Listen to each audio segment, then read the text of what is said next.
This race starts in 3 minutes, so I'm just gonna go enter.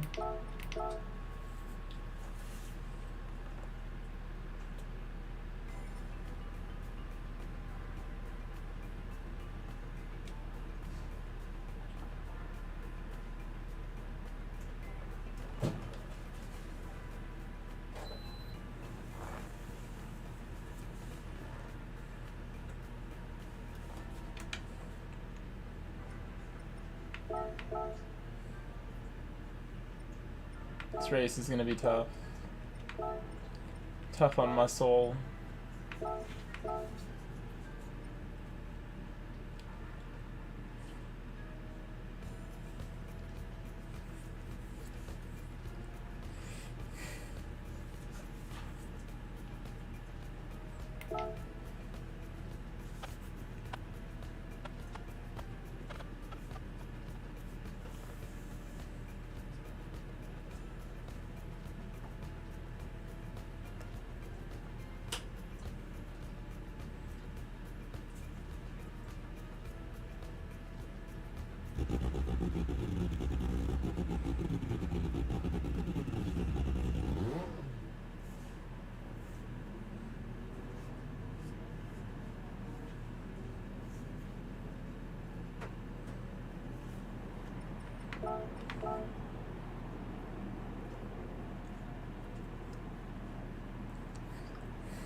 Little mini slideshow while I do nothing.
Two minutes.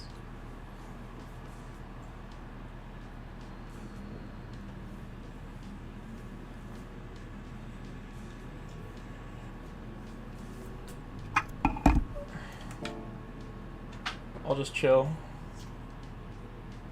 Not long to go.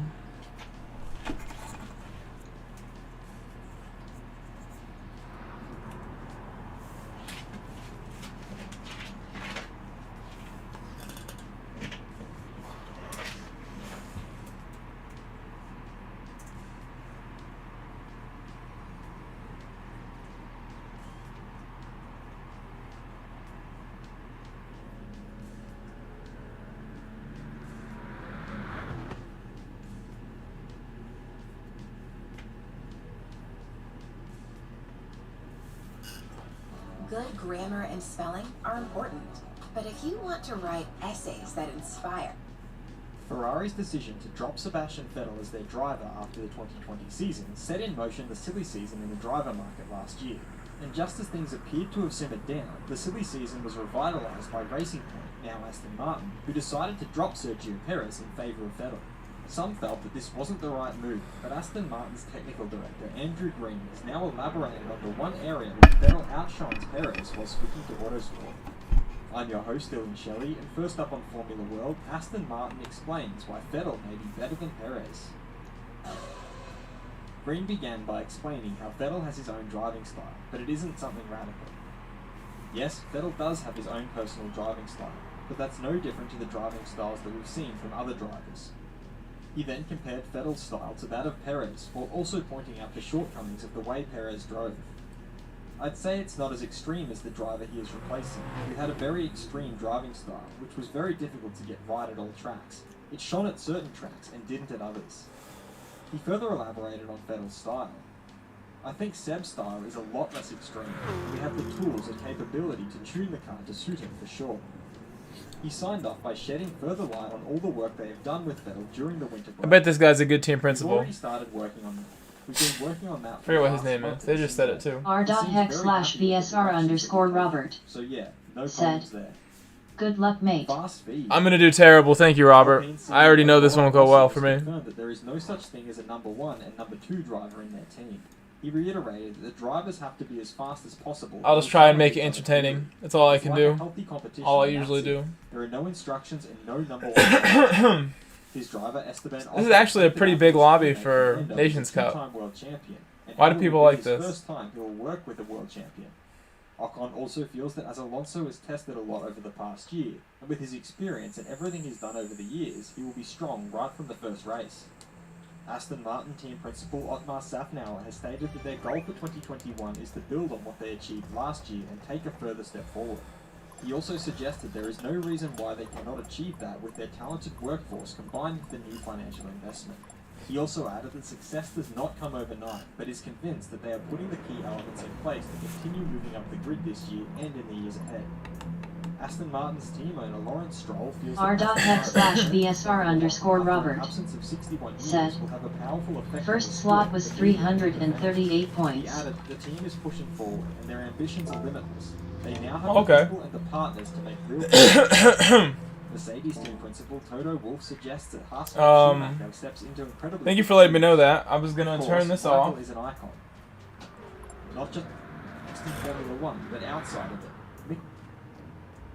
Okay, now I got my chat up. Got the camera up. What's up? What's up? It's a little bright, the camera, but yeah, not so bad. If I turn it away, it's like shadowy. I'll fix that in a little bit.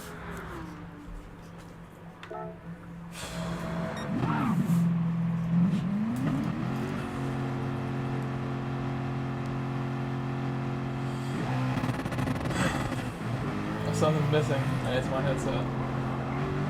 There's the crab going backwards. I should race like this. This is nice and peaceful. I don't hear anything.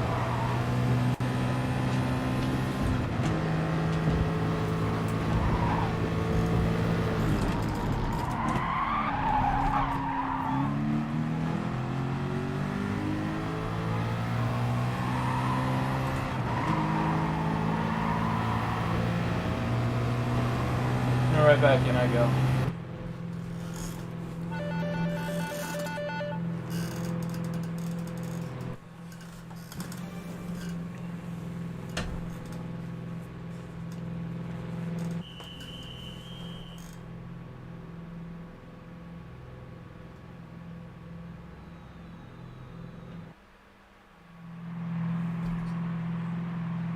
I was like, I hope I didn't just break the game right there. I never went back. Nice internet? Yeah, why is it down?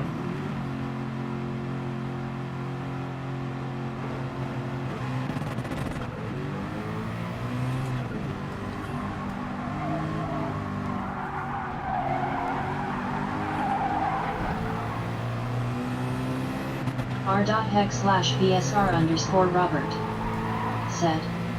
I heavily recommend starting mediums. Yes, I did some practice runs and watched some practice runs. Why is he going so slow? On purpose, like a little faster, Outlaw.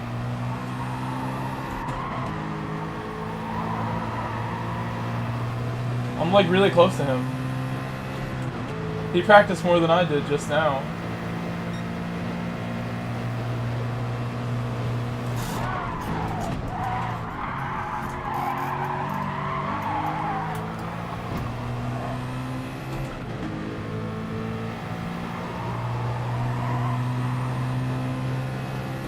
I bet his dirty air is gonna hurt me right here, for sure, as I saw.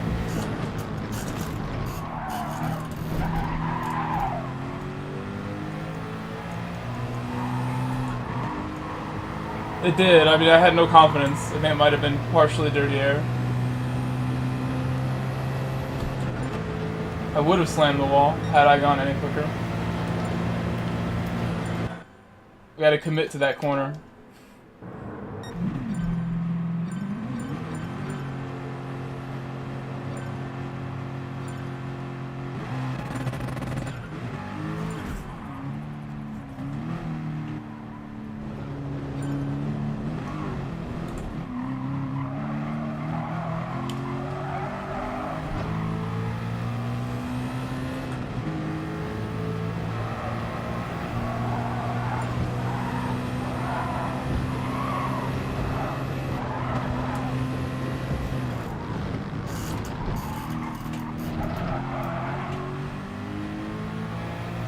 Sort of better.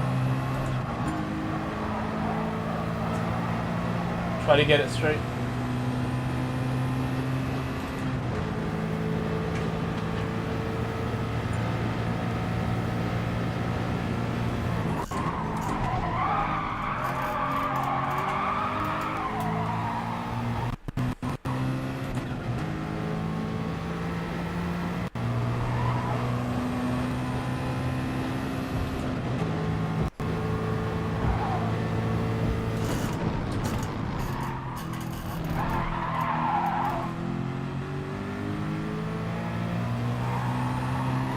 Still go in. I guess I should, right?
At least I improved, right? There you go. What did you qualify with, you guys in the chat? I'm sure you smoked me. But that's actually my first qualifier of this, because even with my race runs that I did, I don't remember qualifying well or at all. What's wrong, Harry? What are you barking at?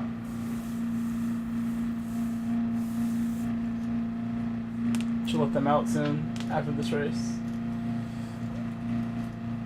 I would have been on for the first slot again, guys. Apologies, but I take naps like on the regular now every day. And ate lunch, took a nap. It's like more like my full sleep, how long it is. Who takes 5-hour naps? 6-hour naps?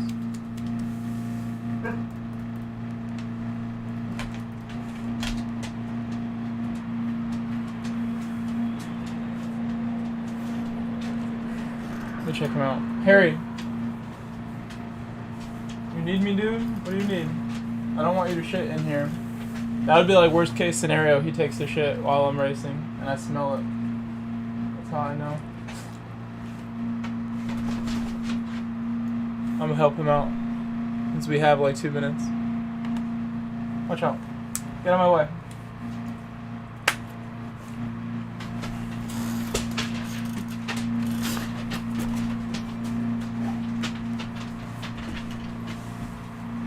So oh, mediums. You do that first.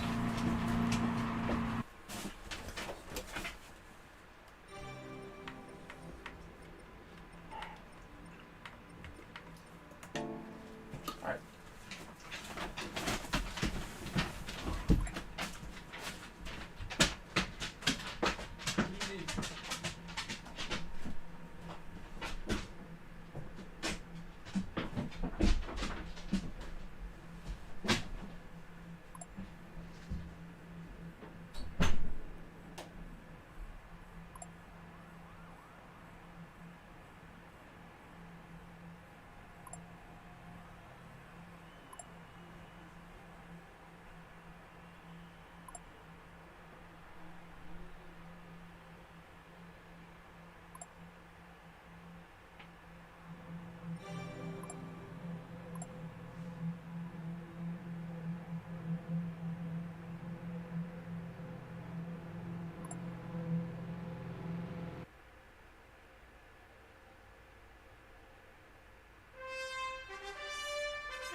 That fucking dog, man. He did go pee right as soon as we got out there, but now he's like, he was being really dumb.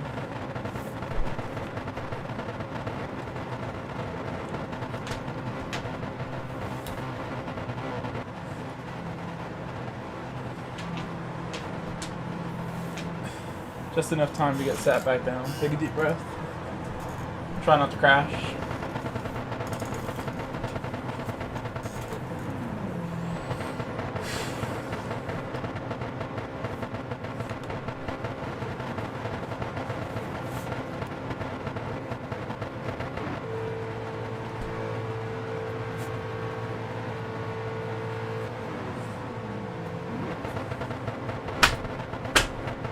All the fuzz.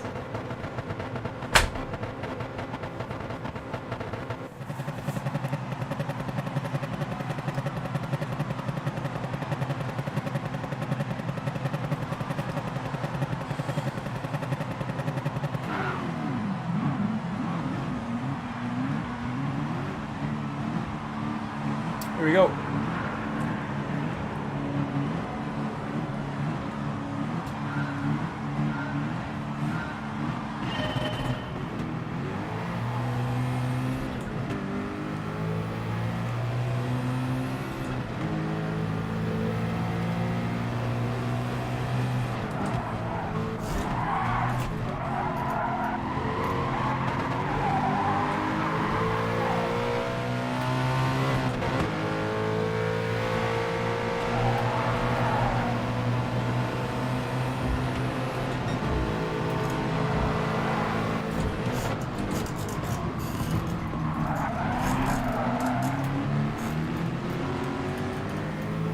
Thank you, guy behind me.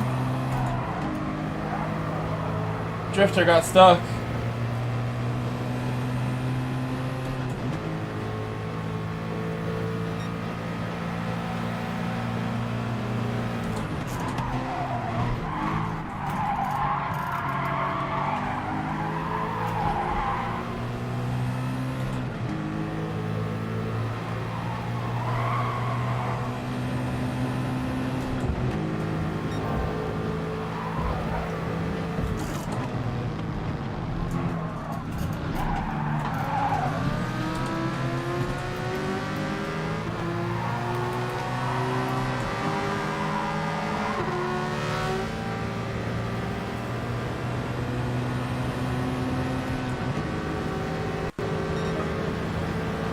What the hell, Crab? What are you doing?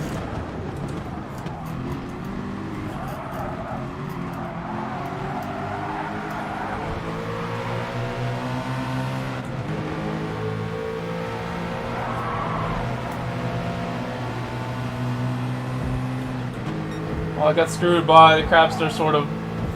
Keep driving. On my brakes, vibration went away.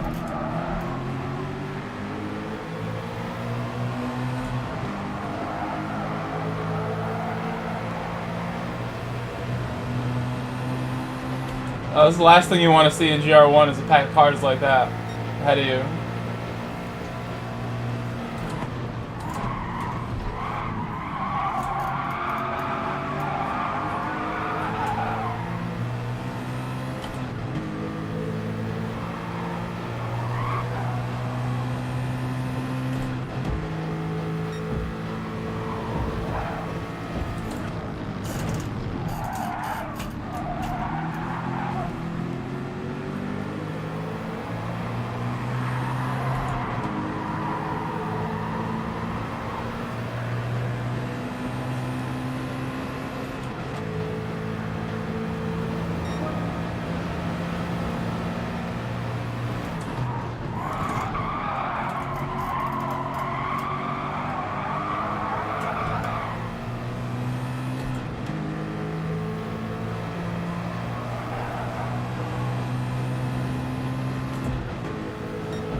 I know Lester likes to pit on like 15.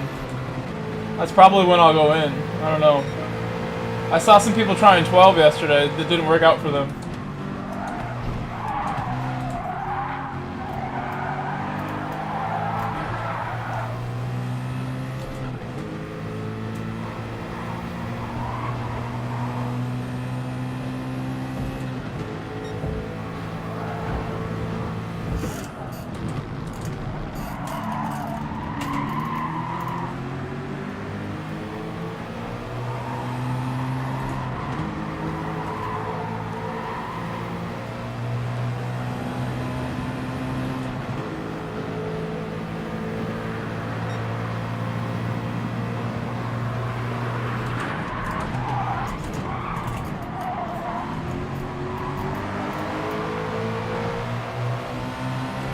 This is like my best Sector 1 now, unfortunately.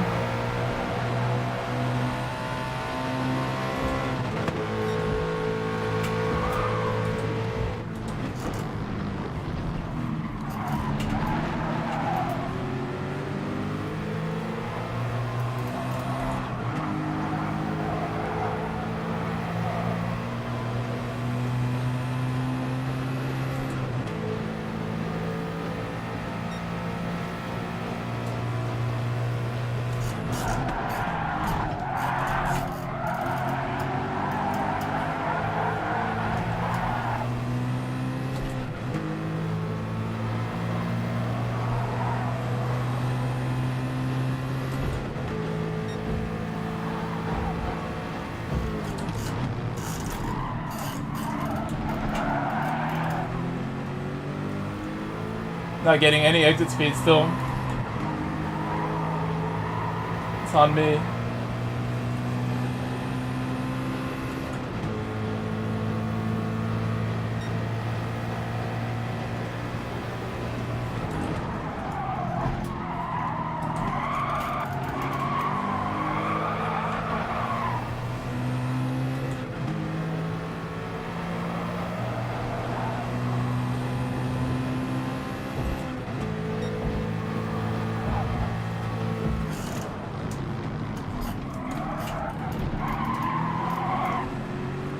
That's better. Okay. I'll just hold the gear longer on braking, and that seems to get me some more exit speed on all the corners. All 2 of them.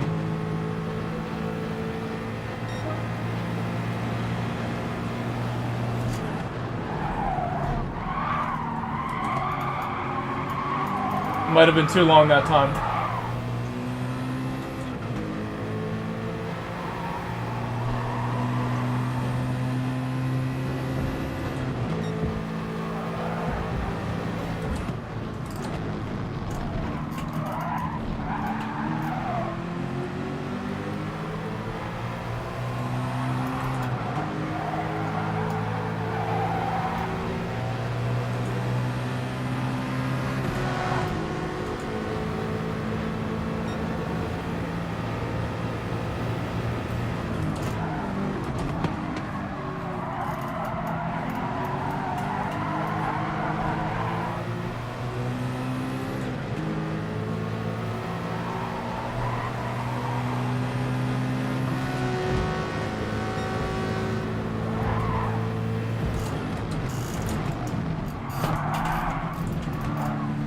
Oops, oops, oops.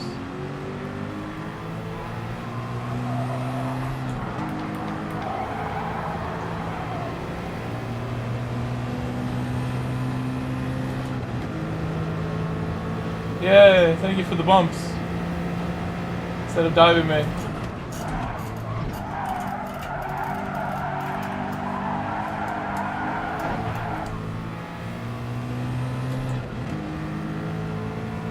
I went to third too early.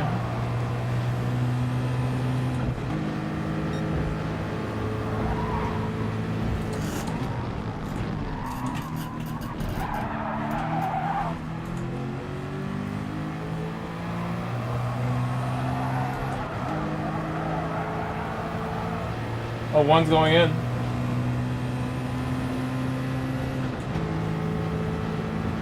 I'll go at the end of 15.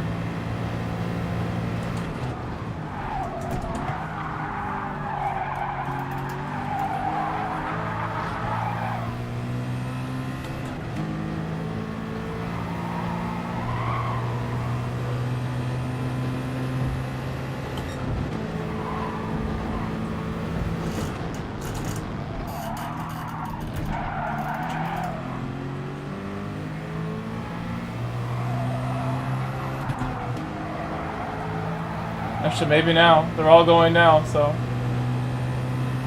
Oh, he crashed! He crashed! You guys see that? Oh no. Oh no, no. I hope he got in.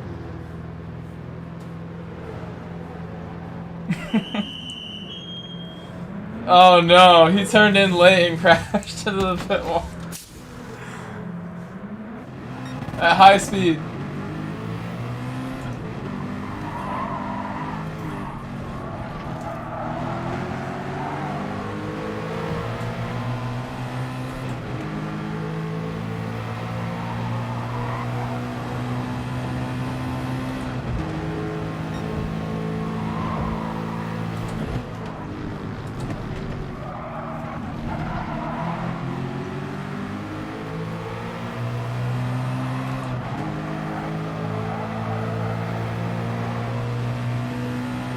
There he is. He had to go.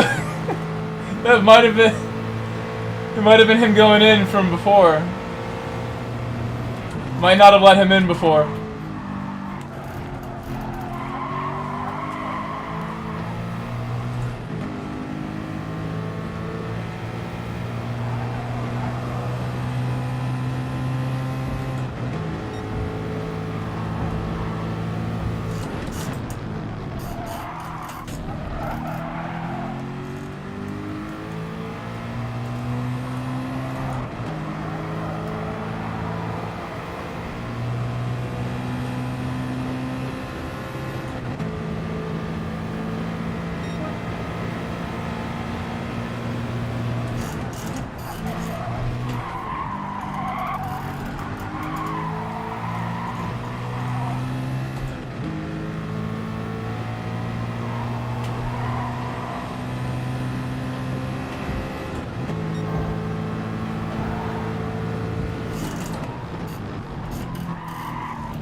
No, way too slow.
Oh my gosh.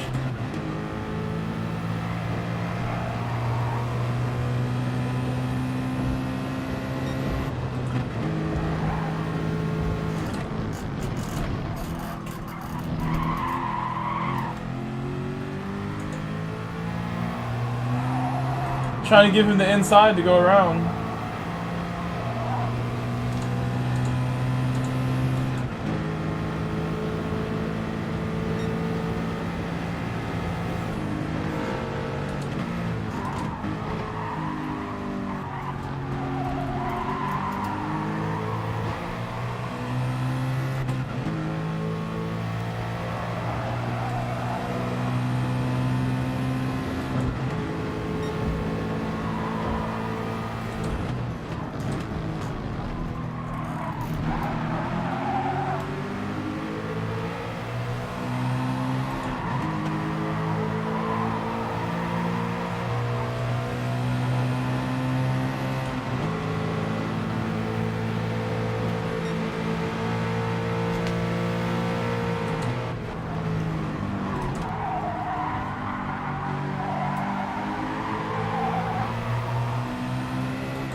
If I could have just went through there clean once or twice more, I'd be on top of this guy.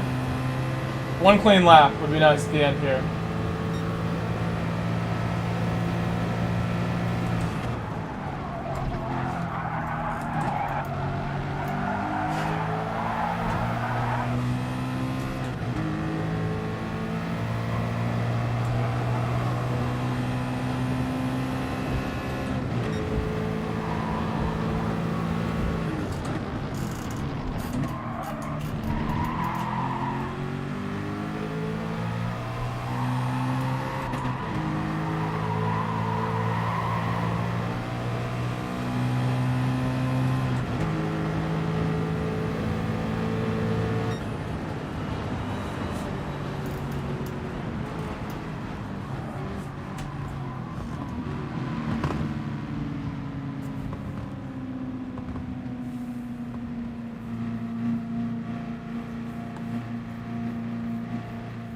Doesn't always find it easy to be compared to Harry Wolff. On the other hand, he's a young man who knows what he wants, and he's also had achievements in Formula 2 and Formula 3 in the past to surprise Wolff. Wolff concluded that if Nick develops well, he will of course get the chance to be in a really strong car in the future. Haas team principal Gunther Steiner has stated they are pleased to be partnered by Could have went better. this season and beyond. He pointed out that they approach a new season with a new title partner and 2 new drivers. It's going to be an exciting year ahead. He also confirmed that the VF21 will not be developed, as they focus their energies now on the 2022 car and what they hope will be a more level playing field. And Jack Aitken is absolutely delighted to continue with Williams in the position of reserve driver. Is Vettel's driving style less extreme than Perez's? Head over to my community page to vote in the poll and let me know what you think in the comments. And if you like this video, feel free to subscribe and check out my others for all the latest in the world of Formula 1. Generations, the Jedi, the guardians of peace, of justice.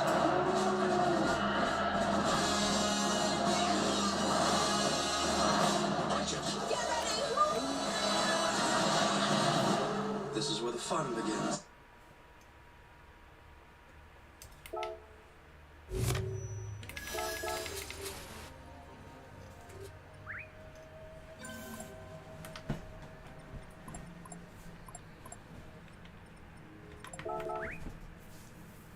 Should go back and see the when he hit the pit lane. Unfortunate.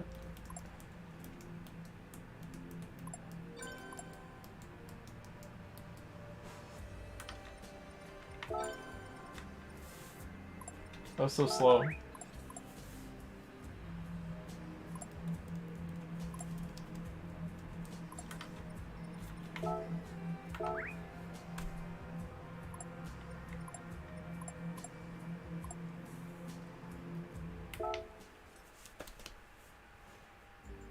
Should I watch some Hoobie's Garage? I do want to watch it. I do. Welcome to Hoobie's Garage, the dumbest automotive channel in all. I might get copyrighted for watching it, but maybe not. Lately, there has been a Maybe lot not. of talk on what I gotta pause it every now and then. and it looks ridiculous.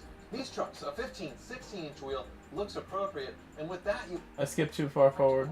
with the GM.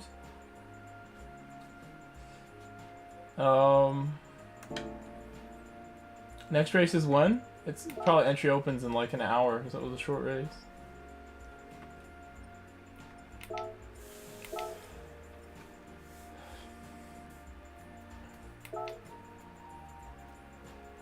Half an hour, 45 minutes till next race.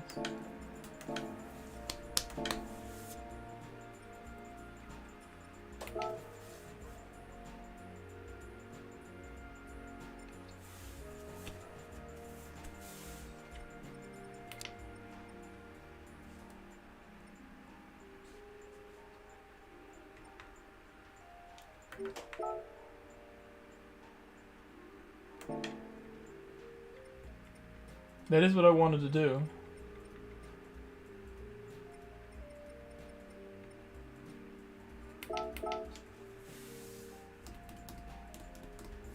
In between races here. I want to do some Nations warm-up as well, but I feel more comfortable going into the second race now with this thing. Should have been more committed to it last night when I was practicing it a little bit. I just don't like Gr.1. It's not so bad. It's really not the worst driving car in the game at all.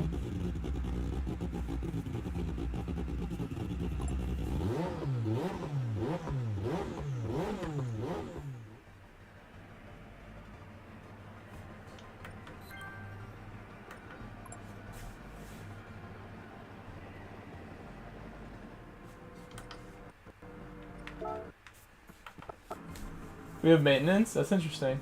I didn't know that. Maybe I'll stream up until maintenance. It's not so bad. What time is it?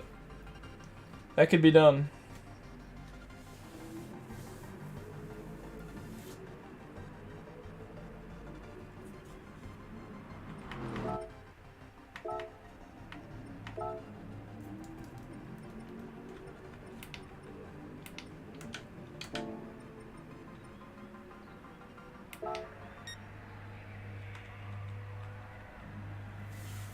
Is this like still happening? I'm still stuck. This happened yesterday.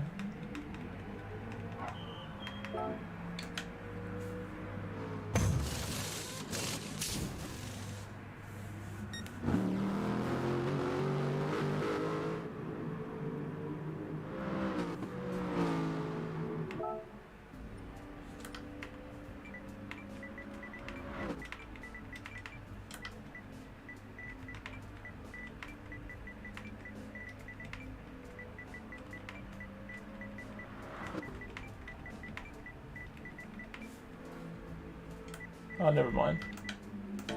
We'll worry about this on Wednesday.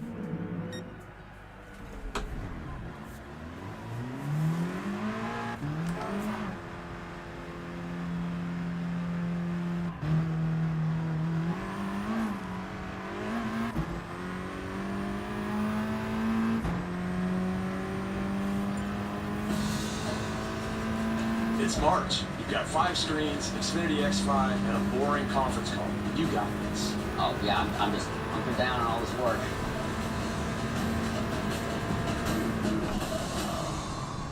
Mercedes heads into the season opening Bahrain Grand Prix amid doubts about its performance level after struggling with rear-end instability during testing. The problems appear to have been They reset my wheel. regulation changes to the vibes. floor, with some suggesting it might be connected to a phenomenon called tyre squirt. In recent years, 2 clear design philosophies in Formula 1 have stood out. The Mercedes low-rate concept is a more level car with less of an upward slope to the floor from front to back, while Red Bull favours a high-rate design where the rear ride height is higher. But why might this have caused problems for low-rate Mercedes? With input from the race's expert, former Jordan and Stewart technical director Gary Anderson, that's what we're going to explain. Do subscribe so you don't miss anything from the race, and chime the notifications bell so you know the millisecond there's something new to watch. Rake is the difference between the front and rear ride height. The bigger the difference, the higher the rake, and therefore the bigger the total volume beneath the car's floor. That creates more potential for downforce generation, albeit with an increase in the centre of gravity. It also has He says 1 minute, so I'm not going to bother going too crazy now. The difference in the height of the upper wishbones on the Mercedes and the Red Bull. To run high rates successfully, you need to make sure that whatever airflow structures you have acting as a skirt to seal the underfloor are robust enough. He didn't even In wait the a minute, he late waited like 10 1970s and the seconds. start of the 80s, when the ground effect revolution started by Lotus transformed I was F1, trying to watch cars this ran race video and now I gotta drive some more.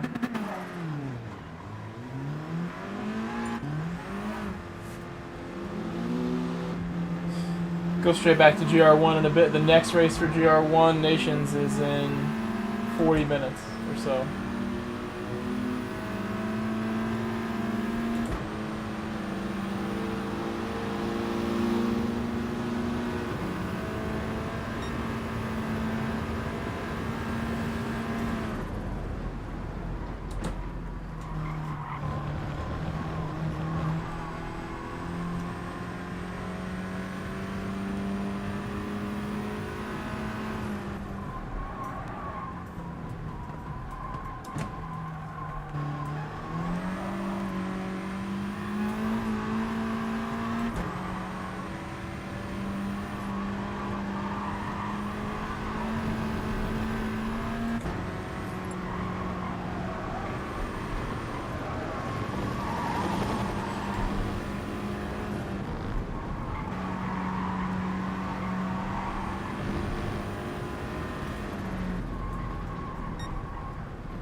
If I can't get around this guy, I have to wait for him.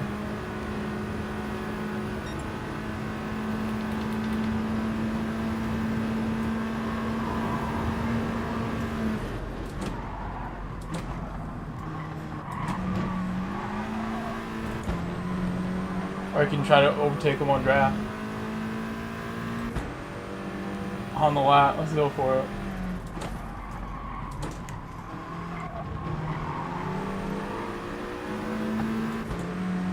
Oh, this was a bad idea, you can tell.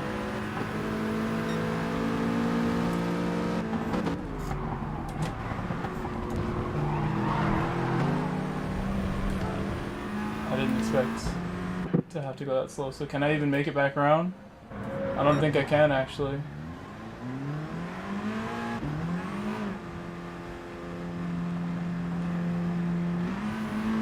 If I could remember the laps, it would help.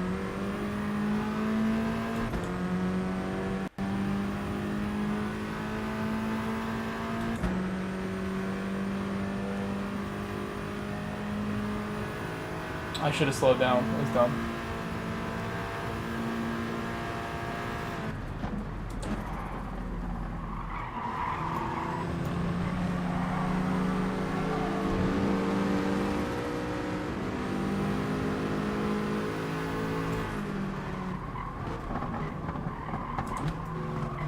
I might not, I probably won't make it back around. It's like,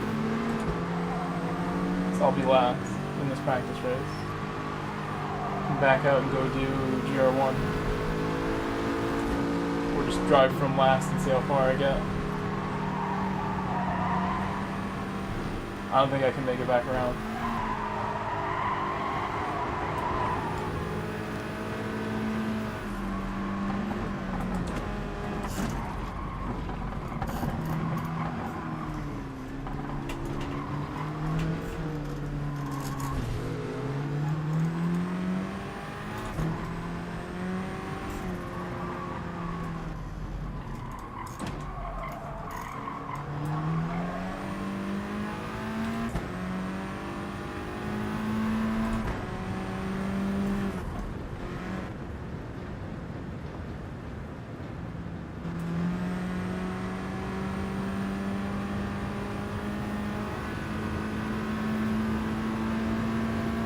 Seems like I can make it. Maybe that was the wrong time to burn that little bit of stuff.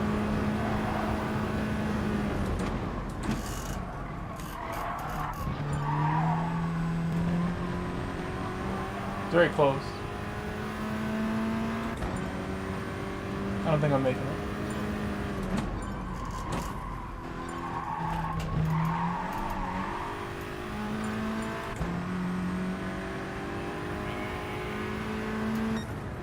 By like half a second, not even.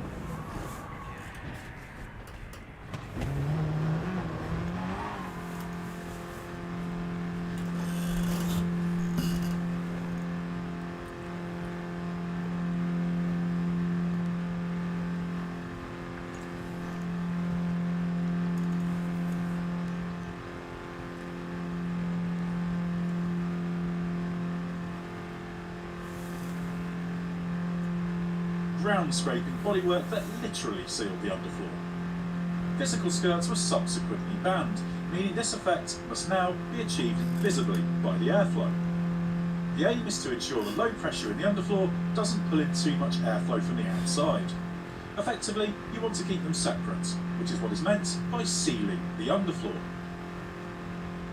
It's essential that these invisible airflow skirts don't break down with the slightest side wind or turbulence. If that can't be guaranteed, the extra downforce it might produce can be very inconsistent.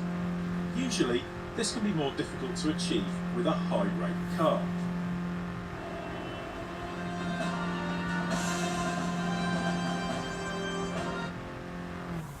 F1 cars today tend to understeer in low and medium speed corners.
decide to use, managing Want to make sure you can hear me. I don't know if you could actually. Speeds is critical. Now you can, yeah. No, I was responding to you and I was muted. I am gonna do more nations tonight, and I was gonna say the Mustang is pretty good here. The Mustang is a solid car with this combination.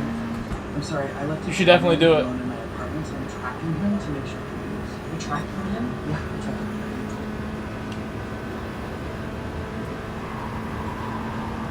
These guys are going super slow. This year, the floor area, diffuser strakes, and turning vanes on the lower part of the rear brake plugs are reduced. Somebody's holding them There were up. suggestions before the season that the high-rate cars might struggle more because of the new regulations. This was on the basis that it's more difficult to seal the underfloor of high-rate cars. But the Mercedes problem suggests perhaps the opposite might be true. Gary Anderson's possible explanation for this is that with effectively a 25% larger diffuser volume on a high-rate car, it doesn't really matter where the airflow is coming from. It will increase in speed more than the low-rate cars to simply fill that low-pressure volume. Provided the tyre squirt is well managed and the underfloor sealed, this will make up for any downforce losses from the reduction in the area of the floor. Everyone is suffering from more outflow being sucked into the floor of the car, but it seems the harder you are working the diffuser, the better it can handle this leakage. If Mercedes is finding it difficult to control the tyre squirt and seal the floor, there's more to solving it than just raising the rear ride height, because it impacts the angle. Why was that happening, right? Like, what was that? But Mercedes will already have Argy-bargy. possible solutions. The Lancer nails the wall. The biggest problem if you just convert to a high brake design would be the front wing sensitivity. In the CFD model and wind tunnel model, the relationship to the ground is fairly steady state. While on track, that gap is opening and closing constantly. This can induce an aerodynamic stall just when you don't want it. Front wing sensitivity needs to be signed off on the track, as some drivers, for example Max Verstappen, show they can handle it, and others less so. We will find out in Bahrain this weekend whether Mercedes really does have a problem, or if it's already solved it, and perhaps a little more about the role JWP Texas said, I'm focused on Tokyo, but I may wing it for this race. I can hear ya now. Subscribe.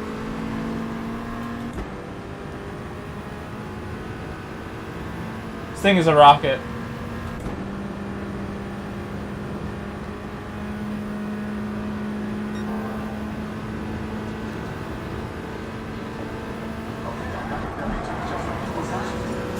That's Dave, free TurboTax live tax expert. Why do you need a tax expert? I've always done those for you. Taxes are different, so besides, Dave's advice is free. And hey Dave, if my son still eats my food, does that make him independent? File a single return for free, now with advice from TurboTax Live Expert.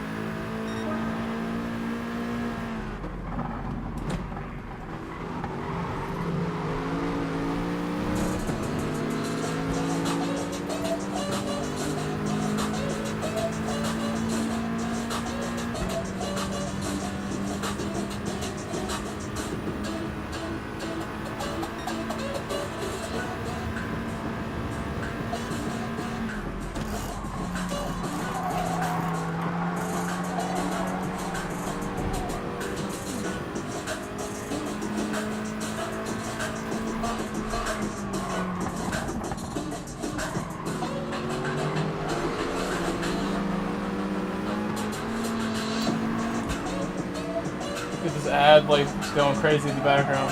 Some wild music.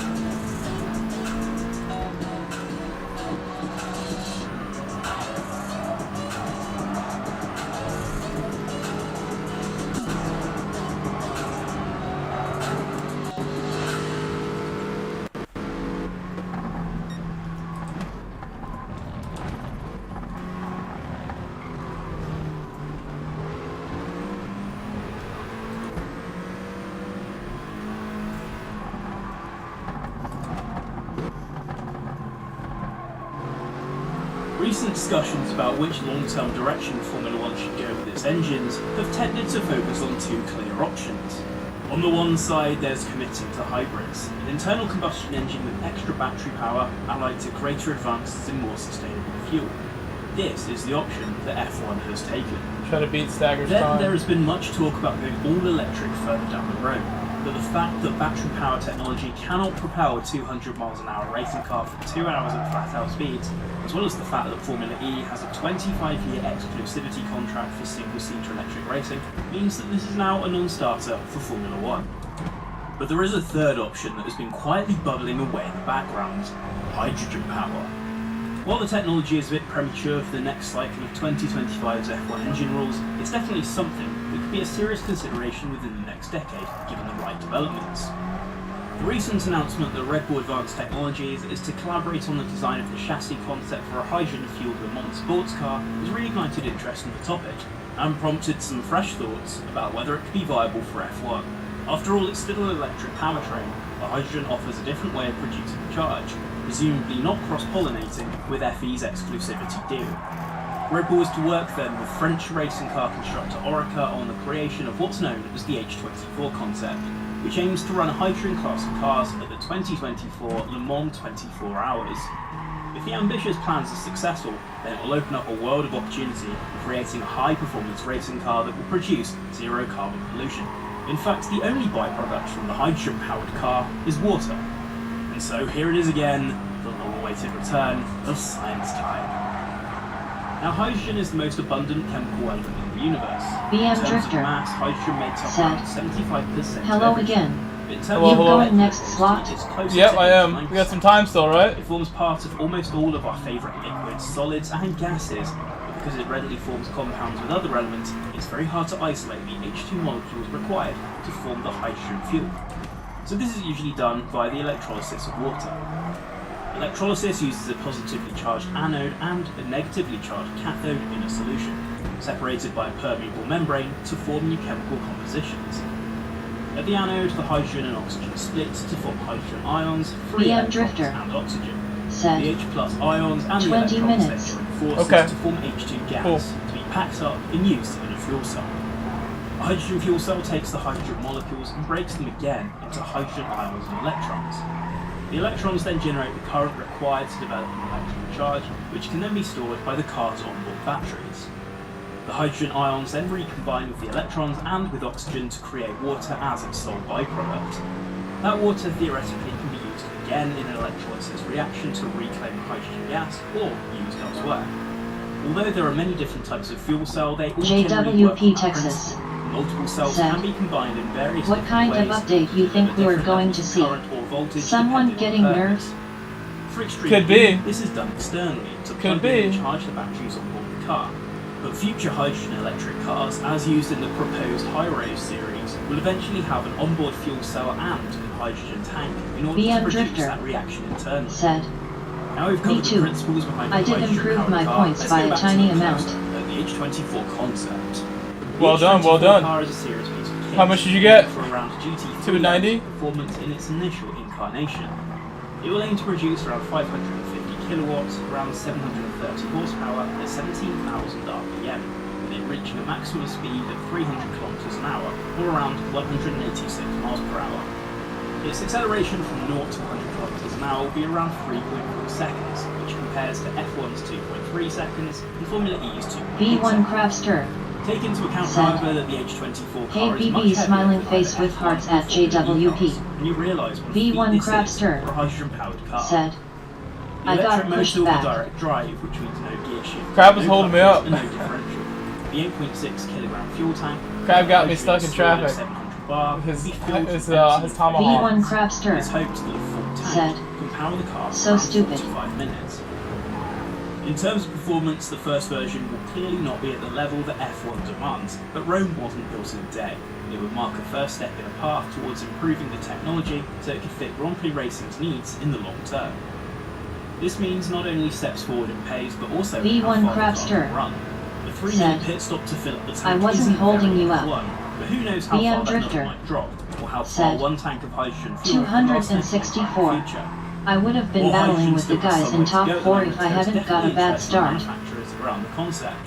Turning water into fuel to power a car whose only byproduct is more water sounds something amazing. This next race should go a lot better. I was still getting warmed up, Crab. Said, So. What up, Crabs? You get another First 300. of all, the technology will need to B1 guarantee Crabster F1 levels of performance said, to have a realistic hope no. of getting the nod over hybrids. then even if hydrogen V1 power Crabster gives such performance within the said next decade, there will be 224. One of the realities that F1 needs to address, and got wrong with the current hybrid rules, was in focusing only on the technology itself, V1 rather than Crabster real-world considerations, said, like the money that I can't get a manufacturers qualifying need lap to to spend save my be life. competitive. Right now, hydrogen is not the answer for Formula 1. Instead, its plan for a sustainably fueled hybrid powertrain is one that ticks boxes for teams, manufacturers, and sponsors alike.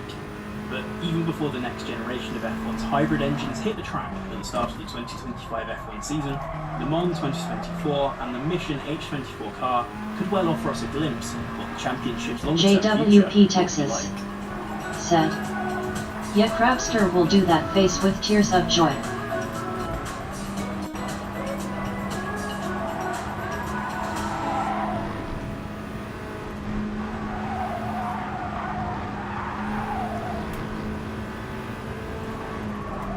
With Mercedes struggling for rear-end stability during pre-season testing in 2021 and seemingly slower than Red Bull, you can't help but think back to the last time it appeared to be in trouble ahead of the season.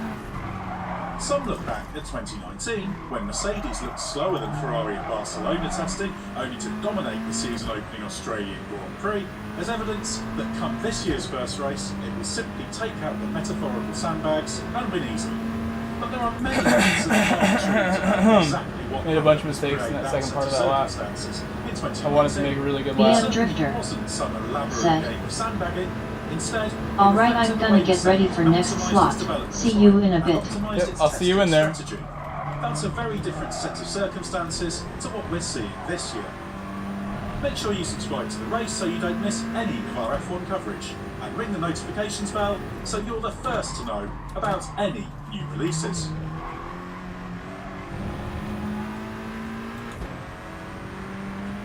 One thing that 2019 and 2021 do have in common is that small but significant aerodynamic rule changes have caused problems. V1 Crabster The Mercedes troubles said, this year appear to be I'm down to starting a set on of softs four next rule race if changes I'm designed to cut 2-3. rear downforce, which include the triangular cut in the rear of the floor and the elimination of floor slots.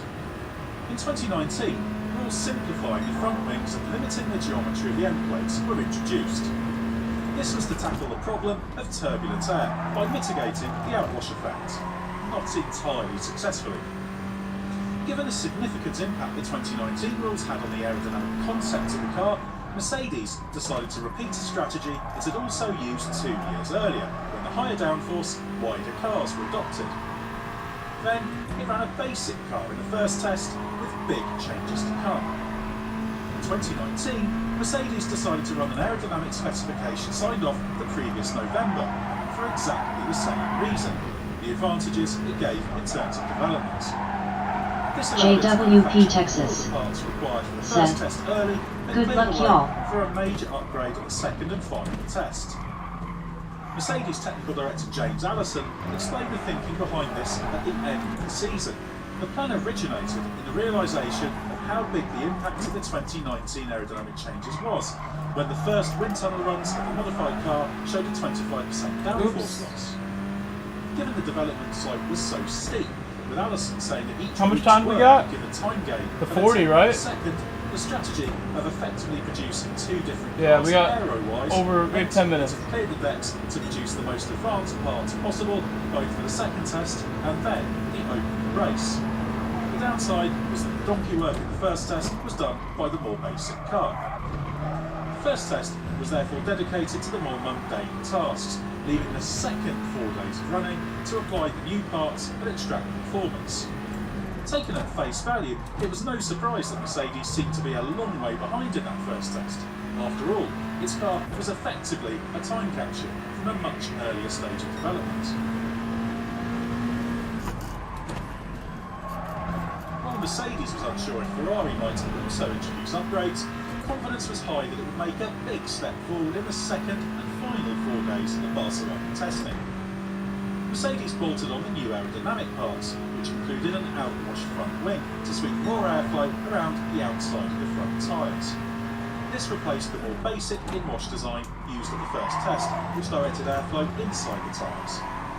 But the anticipated performance gains proved elusive until the team started to understand the package well on the final day. While Ferrari and Sebastian Vettel still set the fastest lap time in testing, Lewis Hamilton's best mark was only 0.003 of a second slower. And there was a hint of a bigger advantage for Ferrari, given Vettel gave away several tenths in the final sector on his best lap. Mercedes was clearly far closer with its real deal car, but still, Ferrari was justifiably reckoned to have the edge. Even inside Mercedes there was the same belief. They're gonna just get off the throttle. Trajectory of development would mean it had the best car over the whole season. The expectation was that it would take a little time to show it. And this wasn't just about talking things down in public, but genuinely what they believed privately. It was therefore a surprise to everyone when Lewis Hamilton played pole position in Melbourne, 0.7 of a second faster than the lead Ferrari of Vettel. This prefaced a 1-2 finish and the first of 8 consecutive victories.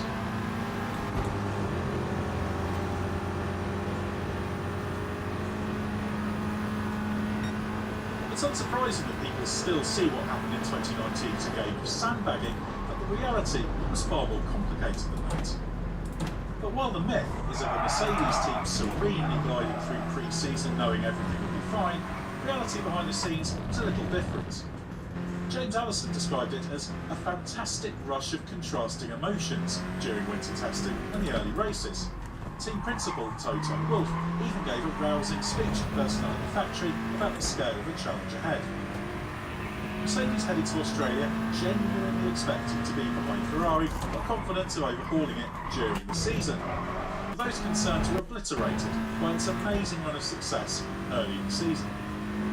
Just to underline how much progress Mercedes had made, by the time F1 returned to Barcelona for the Spanish Grand Prix, the 5th race of the season, the Silver Arrows introduced further upgrades that resulted in the team's biggest pace advantage of any race that season. Ferrari, meanwhile, squandered opportunity after opportunity. It's often forgotten that it should have had a 1-2 Didn't hook up finish in good. the second race in Bahrain, but for Charles Leclerc's engine problem and Vettel's spin. But a combination of the car's pace and Ferrari's operational weaknesses meant Mercedes reeled off 5 consecutive 1-2s in the first 5 races of the year.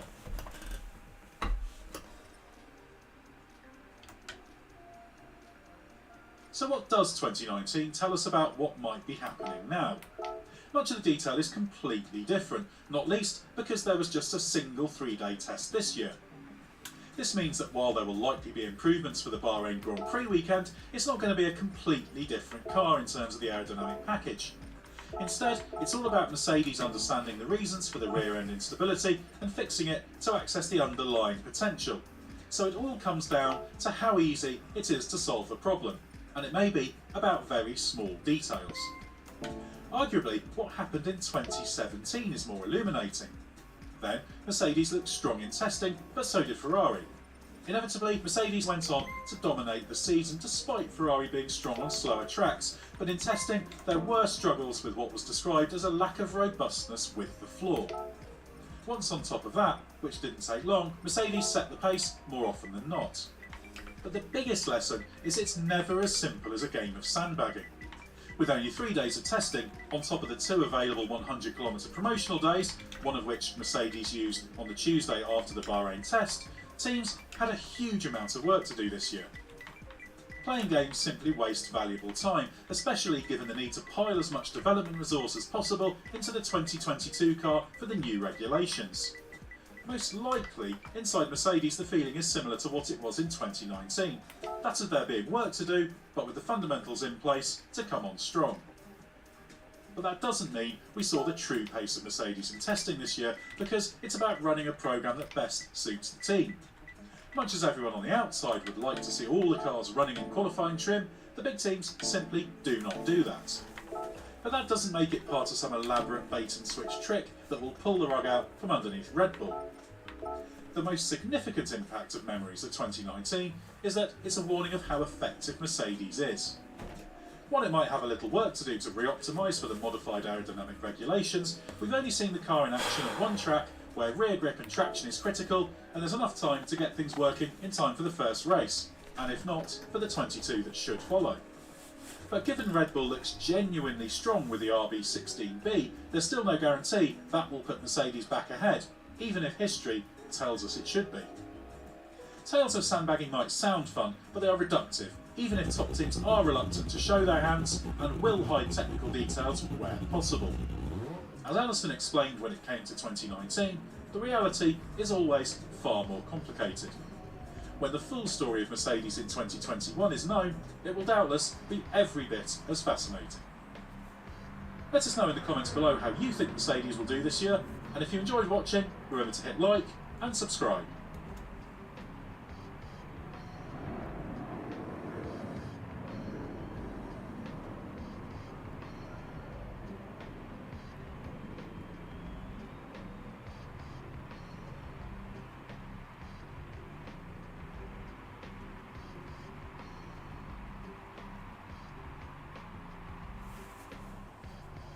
Formula 1 celebrates its great cars constantly, and rightly so.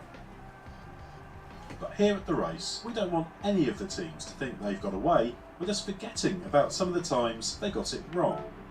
So we have picked out the worst car produced by each of the 10 teams currently in F1 to reveal what made them such abject failures.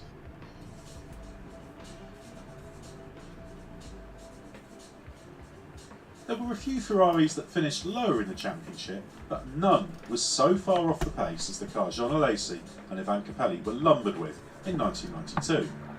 The Ferrari F92A suffered from a multitude of problems, which reflected the situation Ferrari was in at a time before Jean Todt began his revolution in the middle of the following season. The chassis initially suffered from poor weight distribution and grip was inconsistent. Jean-Claude Migeot's innovative twin floor design promised much, but the drivers lacked confidence. This was partly improved by the introduction of the F92AT variant of the car, with modified suspension and a reinterpretation of the twin floor towards the end of the season, but the real problem was the engine. Thirsty, unreliable and down on power, the only thing the 3.5 litre V12 did well was produce a pleasingly shrill wail. So bad were the problems that Ferrari even reverted to its 1991 spec engine for the Mexican Grand Prix. Oil system problems caused failures early in the season, while blow-by cost compression and therefore power as the fuel-air mix was pushed past the piston rings into the crankcase, forcing the scabbing systems to work harder. A remarkable 220 V12s were available to Ferrari for use on and off track that year. That's crazy. Always well behind the best of the engines. That's so many engines. At times, by as much as 100 brake horsepower. That's a lot of engines.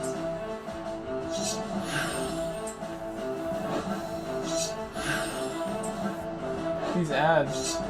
I'm gonna have to get YouTube Premium just for playing it on stream. The first Toro Rosso is probably the most controversial F1 car you've forgotten about. Red Bull took over the ailing Minardi team in November the previous year, reshaping it as a junior squad. But when Toro Rosso, which was renamed AlphaTauri in 2020, hit the track in testing with what was very obviously the 2005 Red Bull, many rivals objected. A new car was promised, but as team principal Franz Tost later confirmed, the STR01 was little more than a development of the RB1. But that wasn't the end of the controversy. Toro Rosso also inherited what some considered an illegal engine deal, thanks to former Minardi owner Paul Stoddart negotiating permission to continue with the lower-cost Cosworth V10 engines running with a rev restriction of 16,700 RPM, despite rules mandating a V8. Racing Swordsman This was the only way said, it would survive. I didn't get a stream notification. Sad Thanks face. to the extra torque of the engine. These fears proved ridiculous as the engine couldn't be developed and Toro Rosso struggled. The STR01's average grid position was 16th, and Vitantonio Liuzzi scored its only point of the season at Indianapolis. I hear this a lot. At least earn a footnote in F1 history as the last to race with V10 power.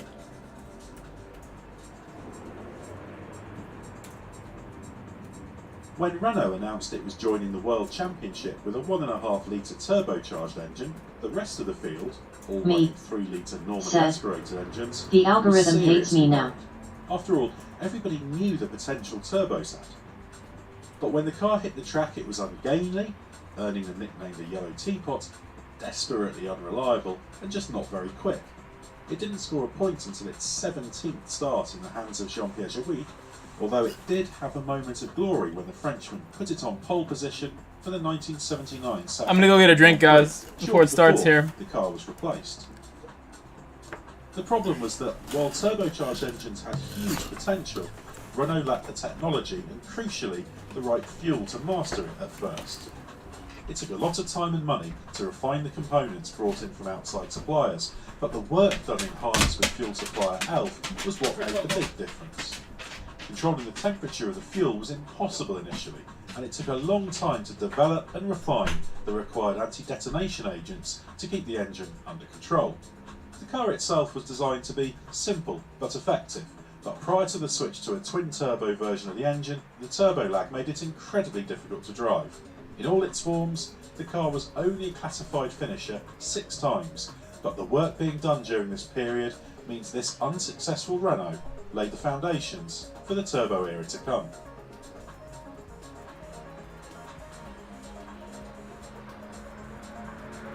We tried very hard to come up with a worse Williams than last year's, but by every single metric, it is the least competitive of all the machines made by the team since it was formed in 1977.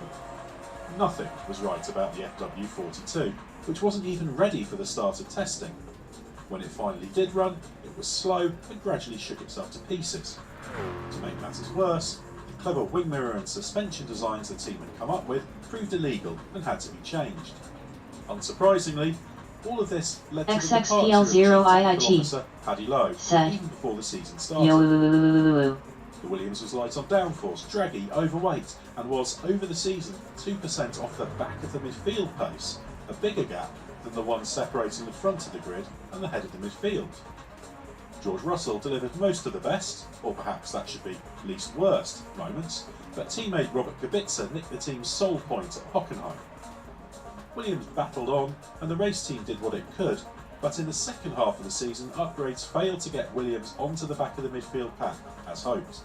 In a word, irredeemable. Alright, so I'll start. Oh, do you want to go first? no, I don't. You go. I was just going to be on slide 7, talking about bundling and saving. Jamie, you're cutting out. Hey, can you guys see me?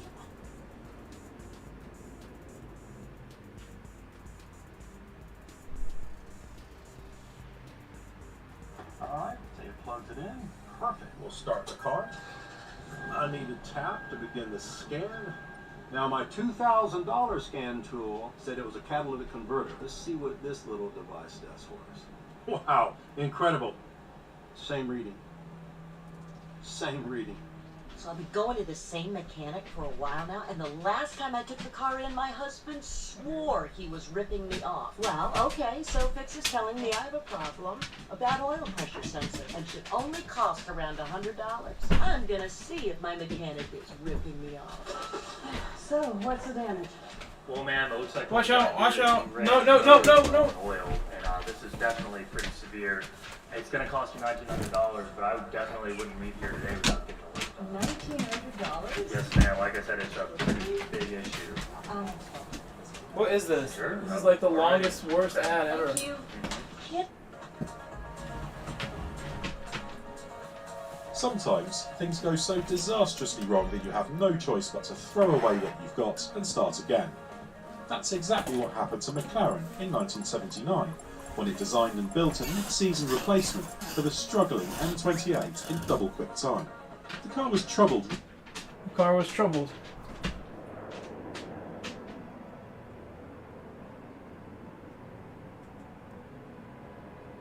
Oh, hello new people who just joined. Hello everyone.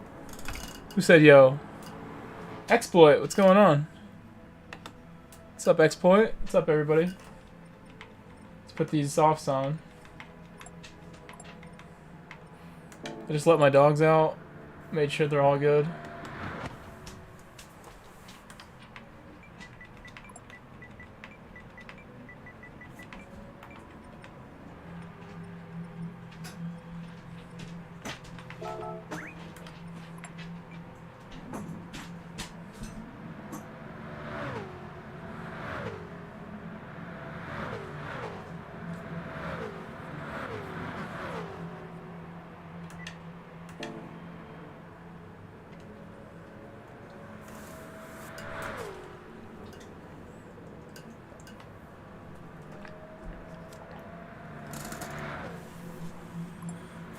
I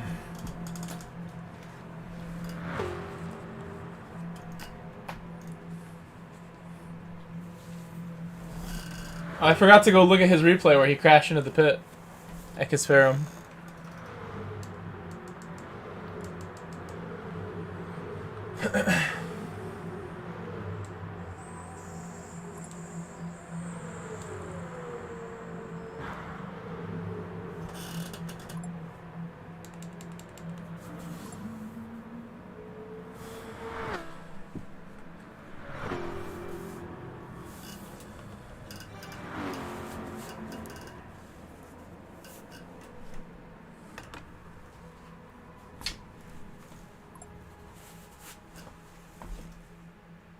Ready to go, ready to go.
Not very good.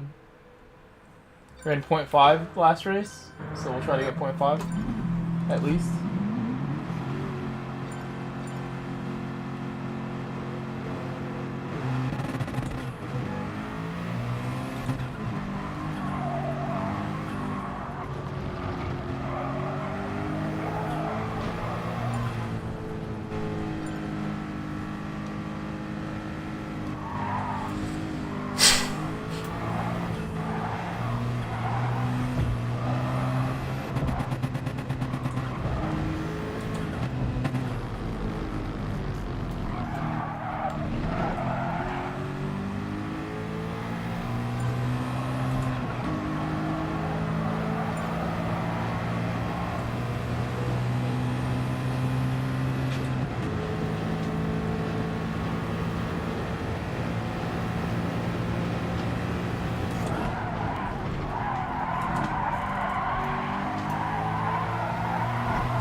Let's go, Deuce! Let's go, Deuce!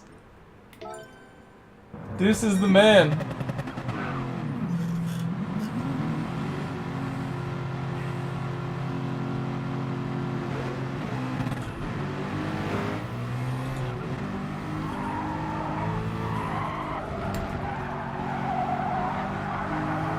Why is Crab still in the wrong car?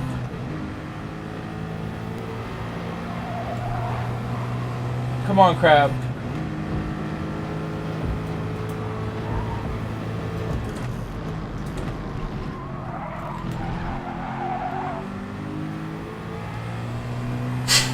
Thank you, JWP. Yeah. JWP Texas I got lucky. said, "There you go, that's solid."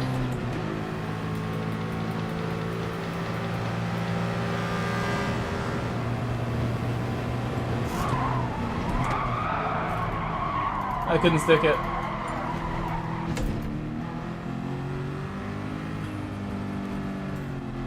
think we're good.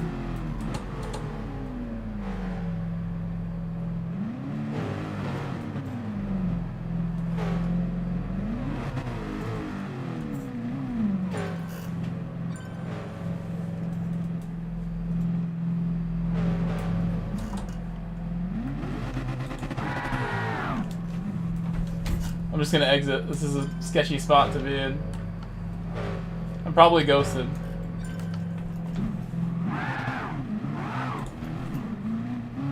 I cannot exit. PX7 Rodrigo said, "My dad potentially qualifying in the top 3. PX7 Rodrigo said, "That's some big dick energy." Some lucky energy.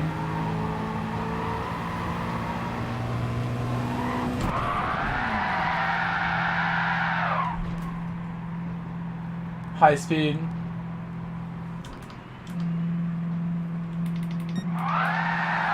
Oh, what a J-turn from the auto driver. He's good at J-turns.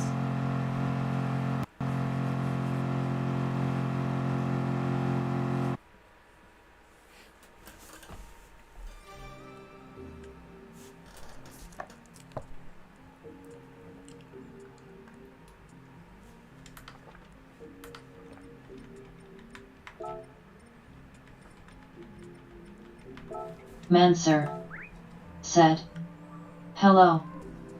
PX7 Rodrigo said, "I too have Drive to Survive on my laptop and your stream on my phone." Oh, what a great combination. PX7 Rodrigo Me and F1. There you go. said, "Yay." Hi, Mansoor.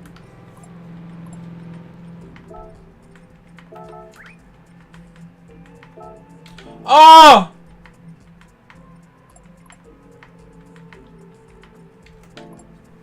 Record time. Got her done. Why do I forget? It's because of you guys. I get distracted. I have the ADDs.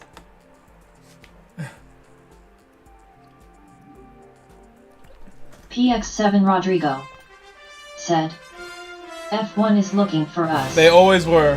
Snipey McSendit said, "Stipe or Engan on Saturday Grove." Fun fact, Snipey, if you go to my Mike Grove Rodrigo Instagram page, said, you can see that I was at the first fight for Stipe and Ngannou. I was there. It was also Cormier versus No Time. What's his name? This other dude in the top 10 light heavyweight. V1 Crabster. But I was at the first Ngannou versus Stipe. I think I would. It's a really tough pick. I think I would pick Stipe this time. If he lands one, it's over. If he gets out wrestled, he gets out wrestled. Said, at Snipey McSendit reported.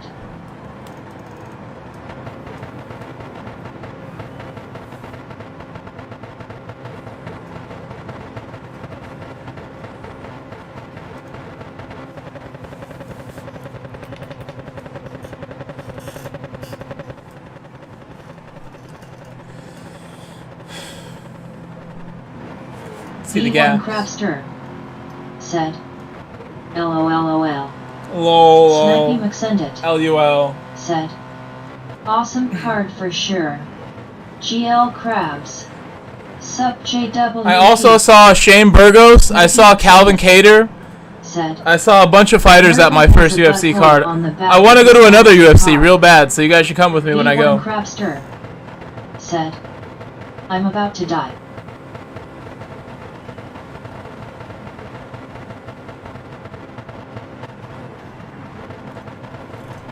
JWP Texas said, What up, Snipey?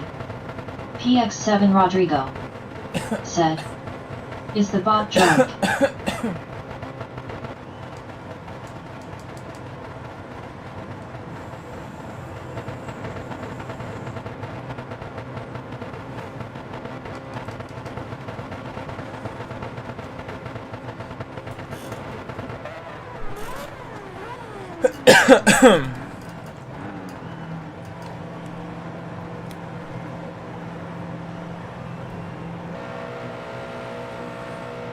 XXPL0IIT said. Good luck, bro.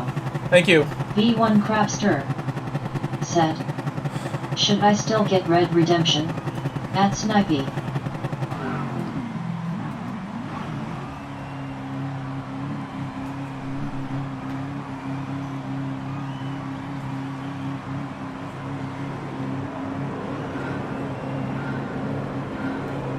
JWP Texas said.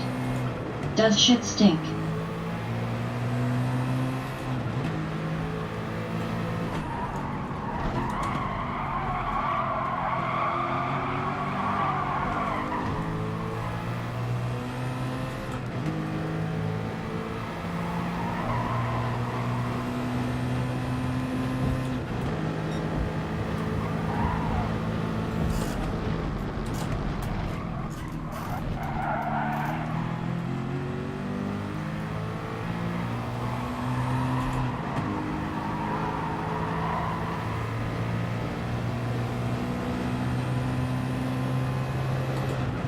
Snipey McSendit said. Affirmative on the Raj-O-meter crabs.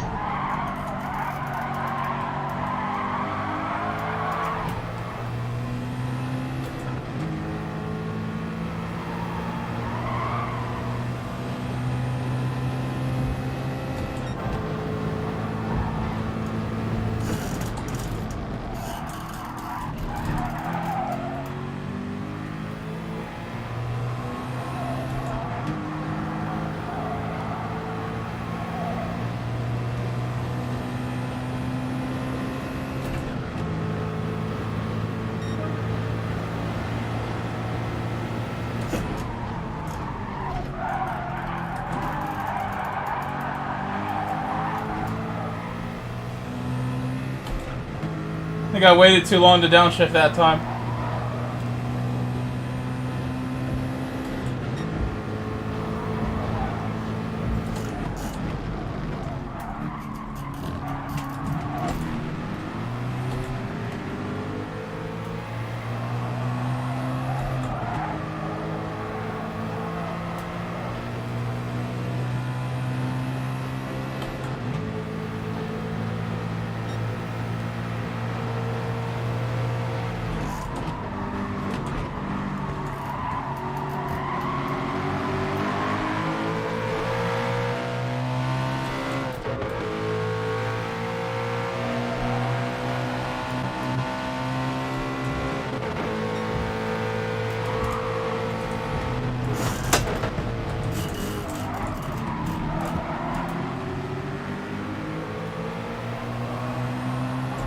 That was such a wall grind. Oh my gosh. I wall grinded to slow down a lot. I should never have got out of second place or third place. Should have kept going, but I had no pace. Said. Okay.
I need qualifying laps every lap, and I just don't got it.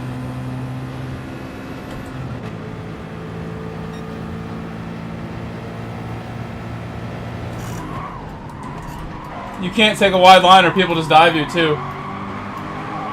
Nothing I can do there if I'm going to take the normal line.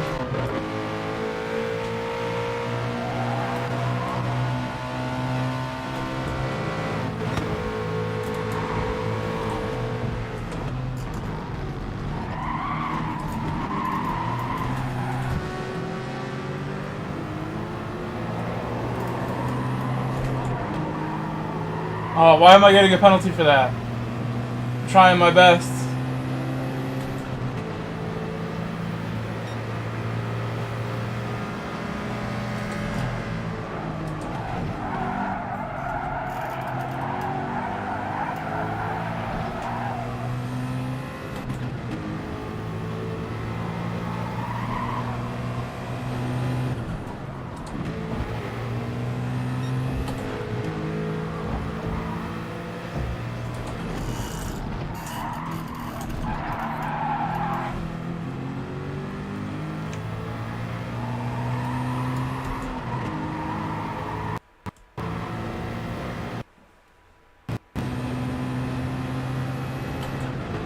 Perhaps I shouldn't go so wide this time, so I'll just get dived again.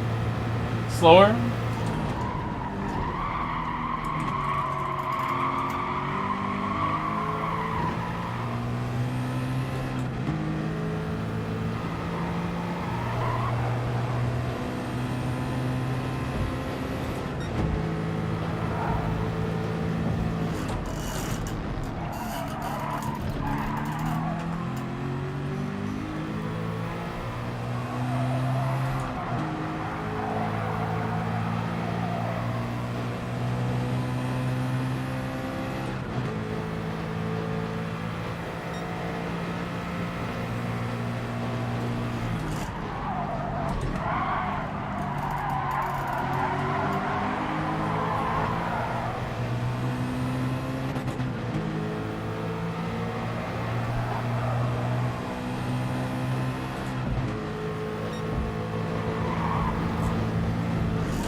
Oh my gosh! Distracted by Gillespie. Another 1 second.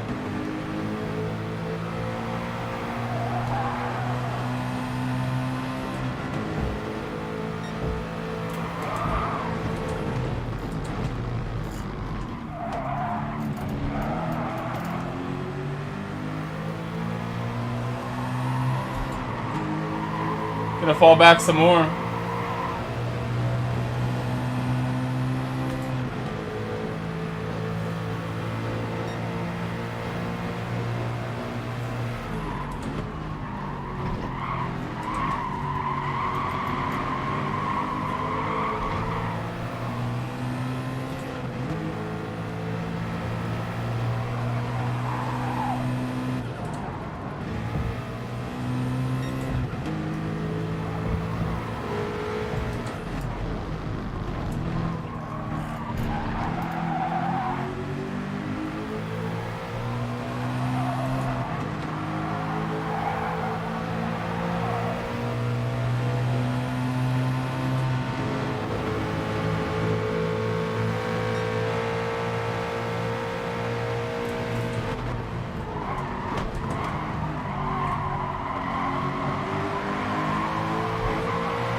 See how that goes. It's kind of disappointing, that stint. I'm sorry, guys. Starting 3rd, going into the pit in 9th. Not ideal. Not ideal.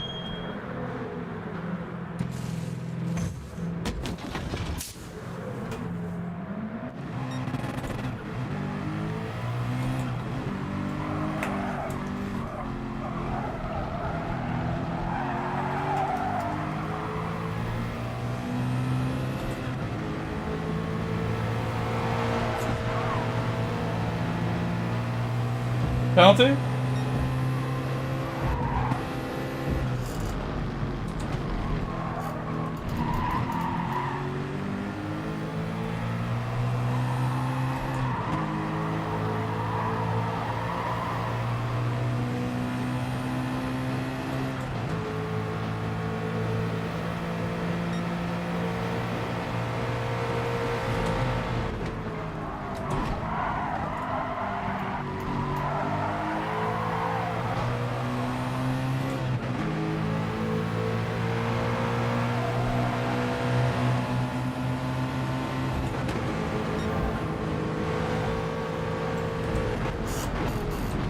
He's like on mediums right now.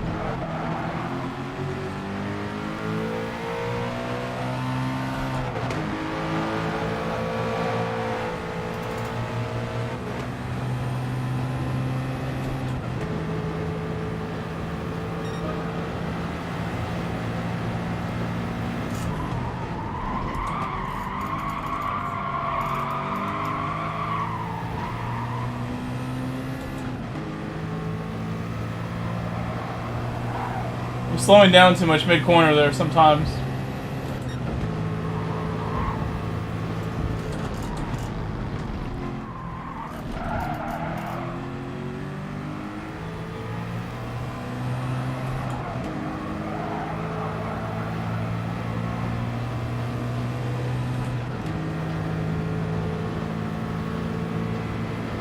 Glad I shifted.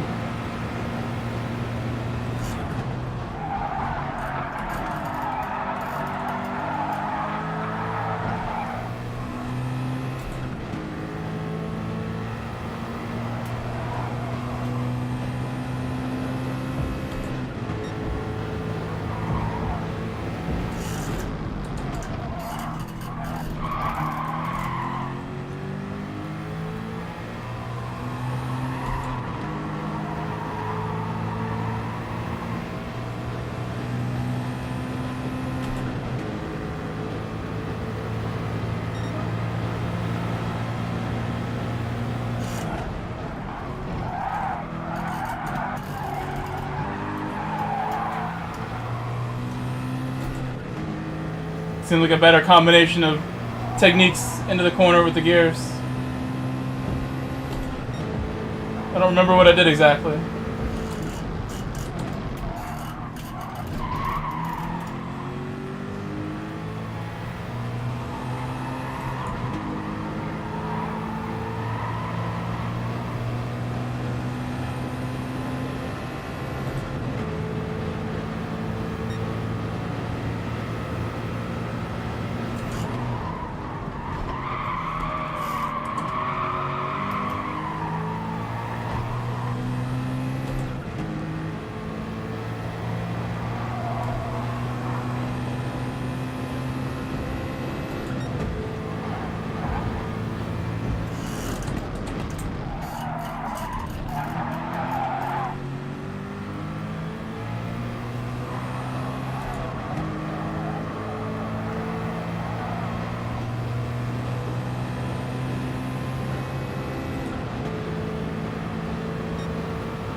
Should have revved it.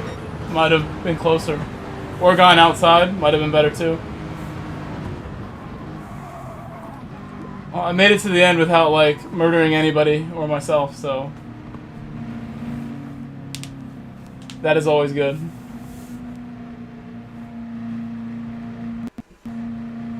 Crab with the 5th place in the Tomahawk. Getting it done.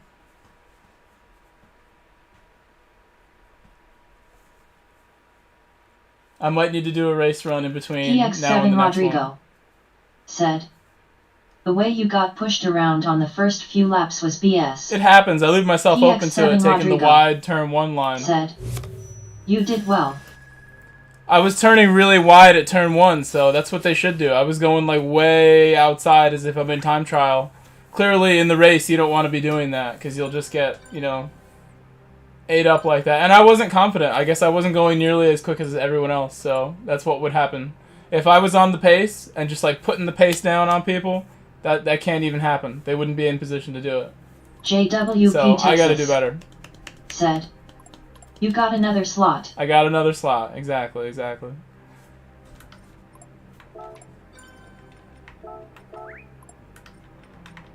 Well done, Drifter.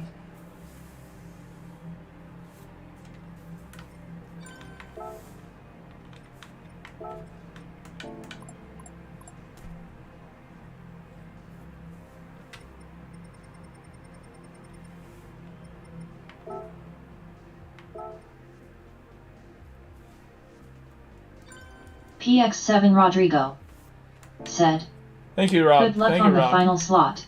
You going Betty bye? PX7 Rodrigo. Get tucked in? Here you go, Rod. said, Tucking you in.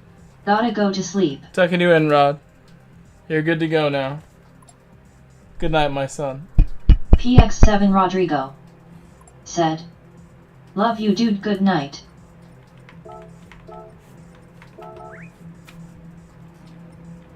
Maybe we'll watch that replay too.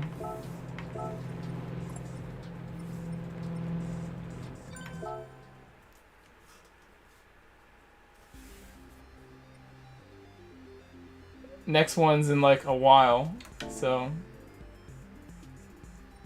Wait, was there a sport race that soon?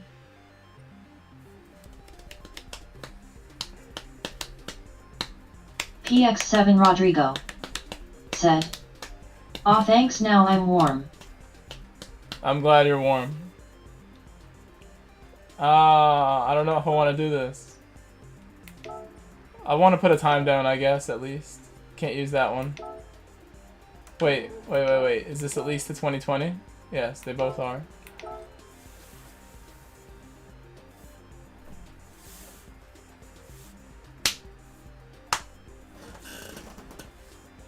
F1? V1 Crabster said, "I shouldn't have raced tonight." You did a good job. V1 Crabster said, "I made too many people mad because my car does the exact opposite of theirs." I thought you did okay that race. And maybe you should take the other car. I don't know. Take the V1 Nissan. Crabster said, "I accidentally punted Winnie like an idiot."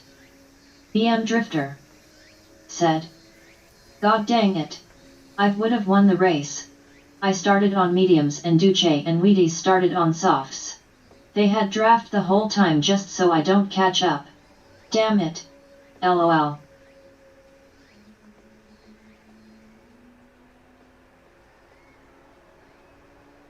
There's like nothing.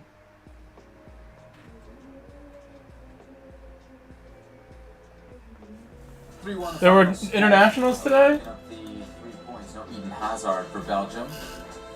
Stevie, we were watching this on a great start for Wales, but the difference in quality evident. That next 15-20 minutes, you really saw Belgium just take over. Yeah, you know, there was 2 phases in the game where Wales actually looked like a team. Right at the start where they scored that fantastic goal, and they had a little spell at the start of the second half as well. But the rest of the game, I mean, it was all about Belgium, and it was a matter of time before Belgium not took control, because they pretty much had control, but would start creating and scoring goals, and they got 3. They probably should have had more, but in the end, after the sticky start, it really was a comfortable victory for Belgium. talk all week has been that Wales is Gareth Bale's priority. Did you see that in this match? I saw the Gareth Bale playing for Tottenham. Really? This match. Just gonna go around again. Continue. Well, he made a great pass. Yeah. Couple. I mean, are we BM Drifter said, if Wheaties and Duce didn't have draft, that's a win for me. Got defensively that much. That probably wasn't his remit. But if you're going to play Belgium, then you're not going to see a lot of the ball. So are you gonna go again, Drifter? Did you get enough points? We saw Romelu Lukaku with one missed sitter there, but he did get the penalty to make it 3-1. Some interesting comments over the last couple of weeks from Lukaku talking about his fitness, his diet. Apparently he's lost 7 kilos since moving to Inter Milan, got rid of some pasta, and also took the pineapple off his pizza. This is real serious reporting here. Stevie, we have Frank LeBeuf who's just joined the show.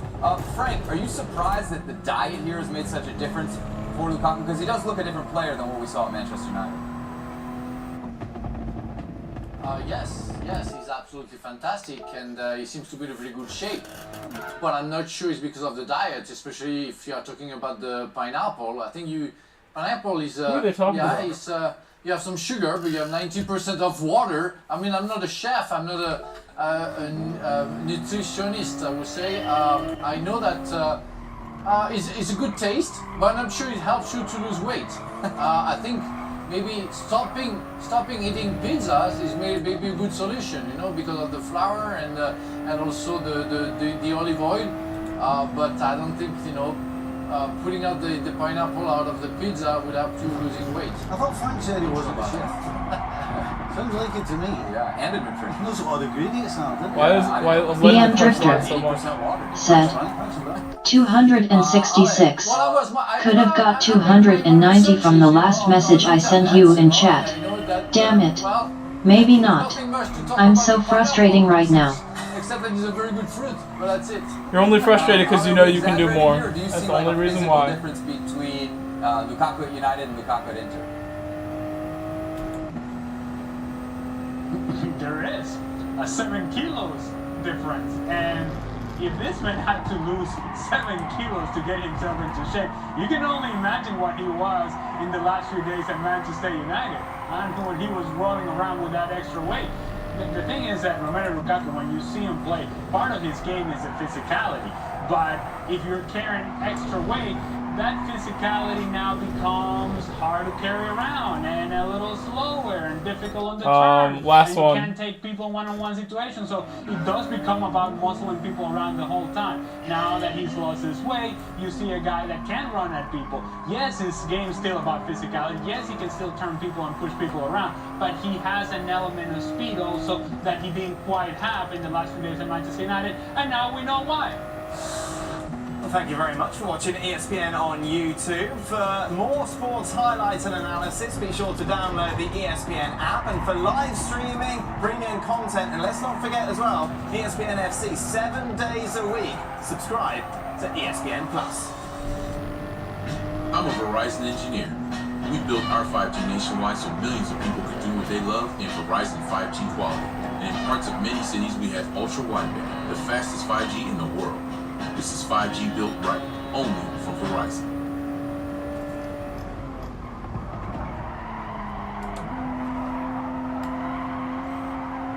You mentioned Cristiano Ronaldo. Reports on the market this week that he is decided already he will leave Juventus. Now just a question of if they can work out a deal. BM Drifter said, I'm frustrating because I started on mediums and Wheaties and Duce was on softs. I had the advantage after the pitting. They had draft the whole race just so I don't catch up.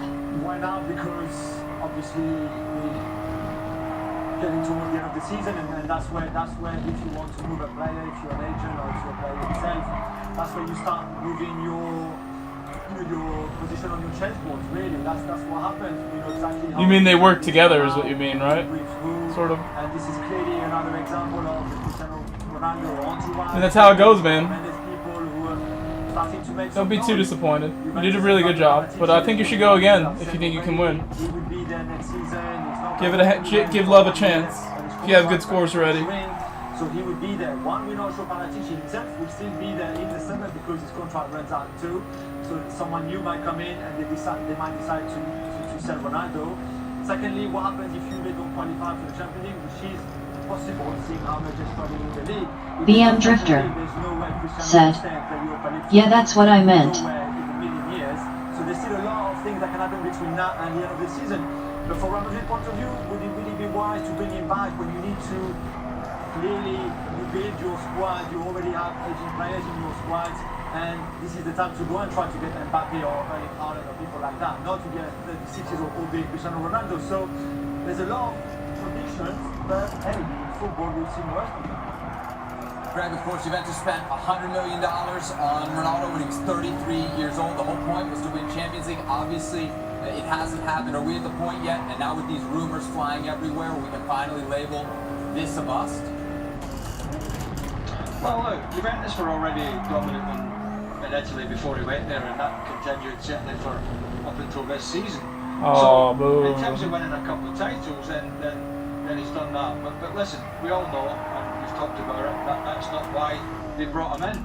But when you bring somebody in, you can't just bring him in and say, okay, we have Ronaldo now, he's in his 30s, he's not the 25, 26-year-old anymore, and we're just going to let him get on with it. And we're not going to bring in the quality player that he needs around about if we are going to win the Champions League. And so they didn't bring in the right calibre player.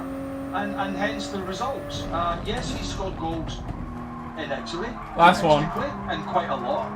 But, you know, at the end of the day, they said, oh, he'll struggle to score here because, you know, the way they defend in Italy and all that. Well, they defend that well in Italy. All the teams got pumped out of the Champions League again.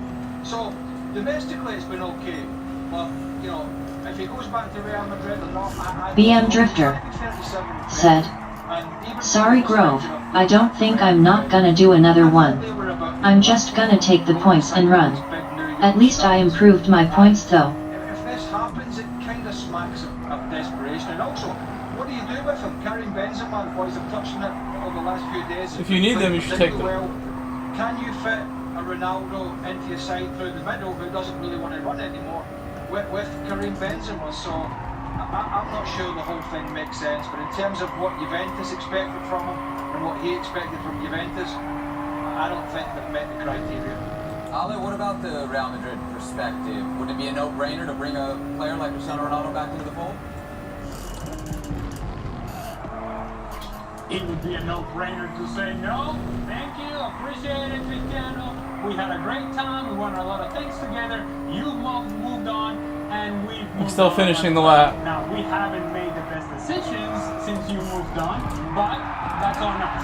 That has nothing to do with bringing you back. And we're not going to cover our mistakes with making yet another mistake. I'm going to finish strong. Cristiano Ronaldo era as if nothing happened. Great, but it's done with, and it's time for Real Madrid to look younger, to look into other players, to look into other names, and to transition forward to the next phase of their life as a club. And that might include Erling Haaland or Kylian Mbappe or what have you, but it should not include Cristiano Ronaldo.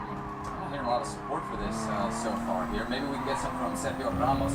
He has some interesting quotes, really. Greasy Samsquint said, are you going again? I am in fact going again. Argue that, isn't it, Stevie? I am going to go again. What is it, like 44s? 45s? To support Cristiano Ronaldo? In here? In this particular case? 45. So I could easily get, like, you know, a decent time if I put a little more work in. I have something there. You know what? So you think the future for Real Madrid next season I'll go put one later. Two guys up front, whose combined age is nearly 70? Do you really think that's a good idea? You know, you go and spend money on the future. Right. Hazard, get him fit. How about won Champions League since he left? How about you just get him fit? Well, why do you think Ronaldo left? Should I just do a race? Ronaldo left? Do you think Ronaldo left because he thought Real Madrid were going to It's a win medium no stop, I would season? assume, right? No. Right, there you go. So why would he go back there now when they're in transition? And as I said, the future... Greasy Samsquint both. said, I'm not enjoying this combo at all. Like the real thing. Yeah. And you have to try and get Rodrigo on the right path. Rodrigo? That's the future right now. Not two old guys whose combined age... Yeah, I have time to do it. Seriously. I just won't be able to warm up if I do. You don't think a Ronaldo-Benzema partnership could work again? I should just warm up for this race. No, I don't think it will happen anyway. I see why they're leaking that, but it won't happen. And I'm not even sure that if they were playing together, that they would be that good. So let's forget about it. Well, thank you very much for watching ESPN on YouTube. For more sports highlights and analysis, be sure to download the ESPN app. And for live streaming, premium content, and let's not forget as well, ESPN FC 7 days a week. Subscribe to ESPN+.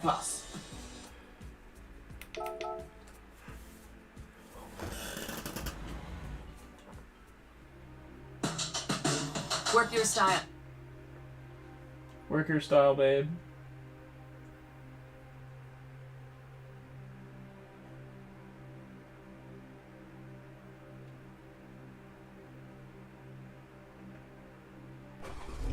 Discover your family history.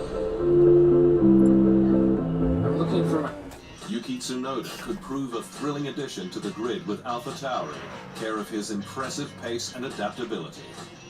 You can now watch full 24-minute episodes of The Inside Line at our new home on unbeaten.com.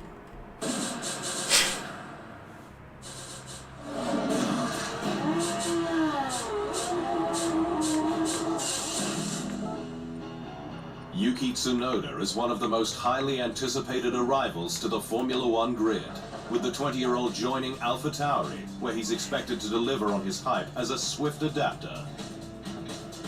Tsunoda, the first. He's so small, dude. He's like a foot shorter than Pierre. And Japan's first since Kamui He's a short dude. final stint with Caterham in 2014, rose up after just one season in Formula 2. Where the Honda protege How tall is finished this dude? third I have to last look it year up now. with 3 wins, one more than 2020 champion Mick Schumacher. His career began with F4 Japan in 2016, before moving to Europe and F3, where he met Red Bull's kingmaker, Dr. Helmut Marko, who was impressed That with is the first Tsunoda's thing people composure ask. and speed. Oh, he's so small! The Japanese driver is not hyping his Formula One arrival At at just all. over 5 feet tall, he is the smallest driver on the grid. So just push from the. Oh my gosh, he's so small! Try to adapt to the car and I also can't try believe to adapt this. to the Formula race weekend as much as possible. His biggest challenge. He's the shortest driver in history of F1, almost! Which AlphaTauri has helped him with multiple runs in the 2019 STR14 at Imola, as well as last weekend's preseason test. But also in making inroads to teammate and race winner Pierre goodness, Gasly, he's who super he first small. met in Japan in 2018 at a Honda event. That's like cheating, bro, being that small. In karting, at least. He's tiny.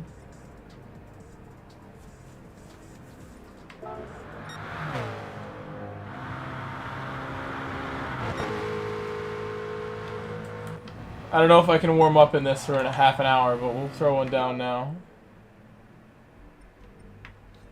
I cannot. I'm like stunned still how short he is.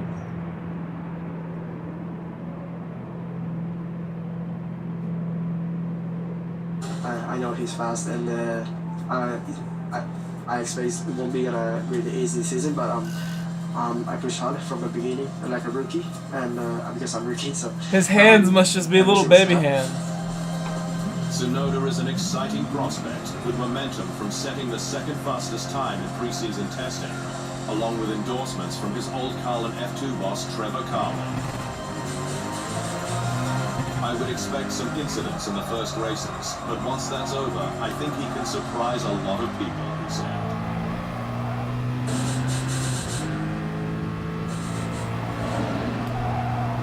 Thanks for watching. To stay up to speed on all things Formula One, make sure you hit the subscribe button.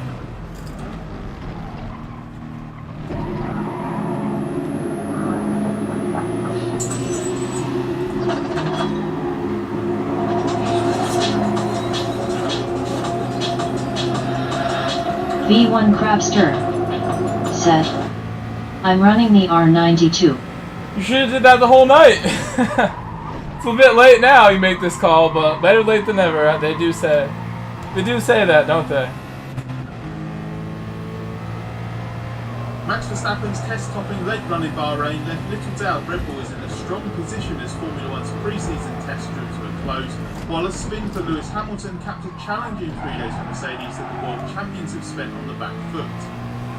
Verstappen led a Honda-powered 1-2 at the end of the test, leading AlphaTauri's rookie driver Yuki Tsunoda.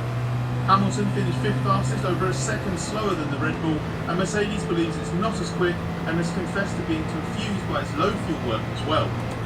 So is that elusive two-team title fight finally going to happen in 2021? What we learned from F1's only pre-season test?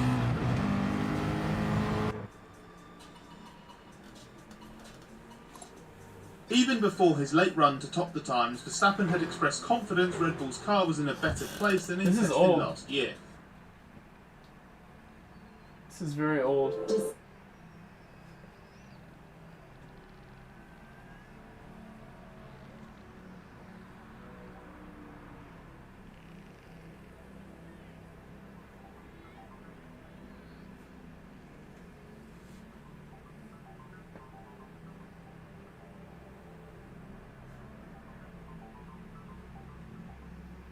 How long is this? 2 minutes. It's not long. It's like the shortest video ever. I need some long form in my life right now.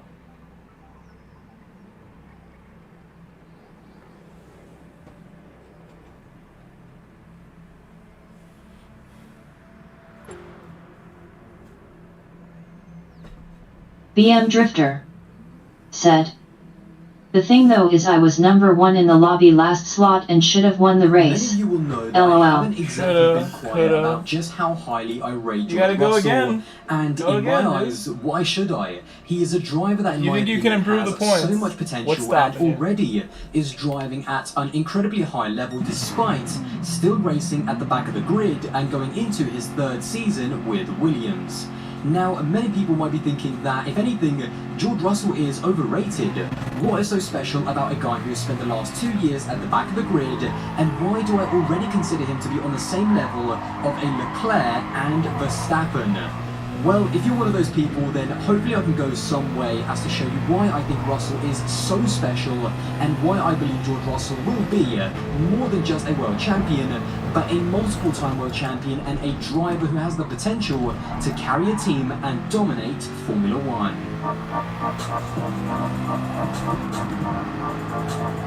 Now, I think the best place for me to start with George Russell is for me to say, right from the outset, that he is nowhere near the perfect driver, and he is also not even close to his full potential.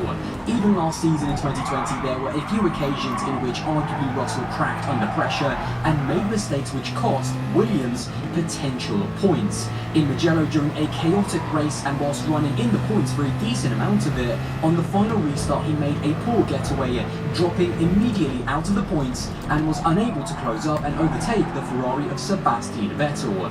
And then of course there was the big one at Imola, where again during another chaotic race he spun under the safety car as he was trying to warm up his tyres and again lost another great chance of scoring points. So there is no denying that he has made mistakes and he has faltered twice when there were strong opportunities to score points, but I think something that we have to remember and we have to remind ourselves is that the car that he has been driving for the past 2 years hasn't even been close to scoring points, and it takes a chaotic race with a third of the field not finishing for there to even be an opportunity to score just one point.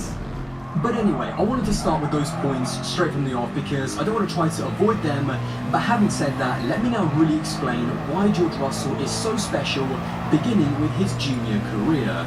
Now, in 2017, he dominated the GP3 championship by winning the title, but more impressively finishing 79 points ahead of second place man and teammate Jack Aitken.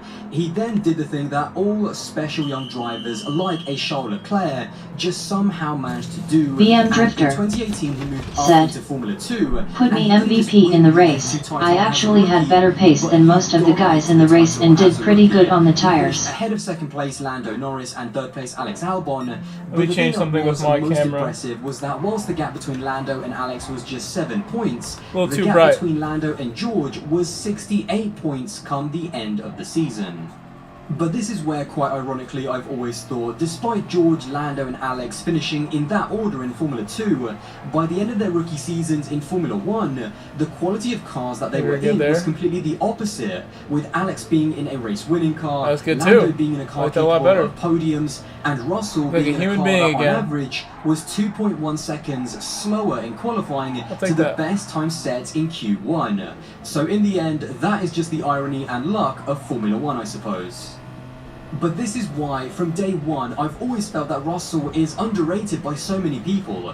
The Williams over the past 2 years hasn't just been the worst car on the grid, it's been comfortably the worst car on the grid with a solid gap, even to the likes of Haas and Alfa Romeo. That's all I can do. So when you compare the 2019 McLaren that Norris drove in his rookie season, or even the 2018 Alfa that Leclerc drove in his rookie season, which was actually a solid car, the Williams at no point has been anywhere near that level, and so the big surprise results that people expect from exceptional young drivers are borderline impossible barring a really chaotic race. However, moving away from the car, the team, the junior pedigree and the mistakes, what actually makes Russell, in my mind, a driver who is already on the level of a Leclerc or Verstappen, despite the fact that he has never won a race, he's never stood on the podium, and he's never even scored a single point outside of a Mercedes. Well, more important than anything else is his raw and natural ability. To me, the qualifying record alone at Williams is just ridiculous. Now, many people might immediately jump on the fact that the only people that Russell has beaten are an aging Kubica and a rookie Latifi, and whilst that is true, I don't think people actually realise how crazy it is to not get out-qualified even once over the course of a 21 and then 17 race season. And so to me, it's not so much the competition, it's the timescale that Russell has done it over, and the fact that even last year, he didn't just beat Latifi by a tenth or two, he was over half a second quicker than Latifi on average over the course of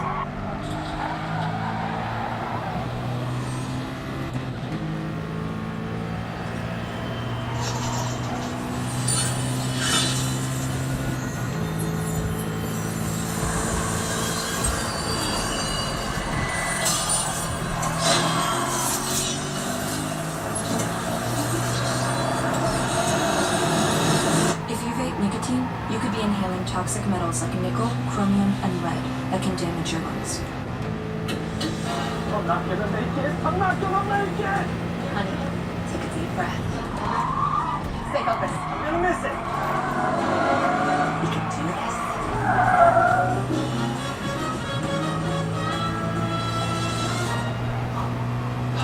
Welcome to the Miami Open. You know you can watch Tennis Channel live every day 24/7 on your phone, right? She's right. Download the Tennis Channel app. Watch the Miami Open on Tennis Channel live. Box.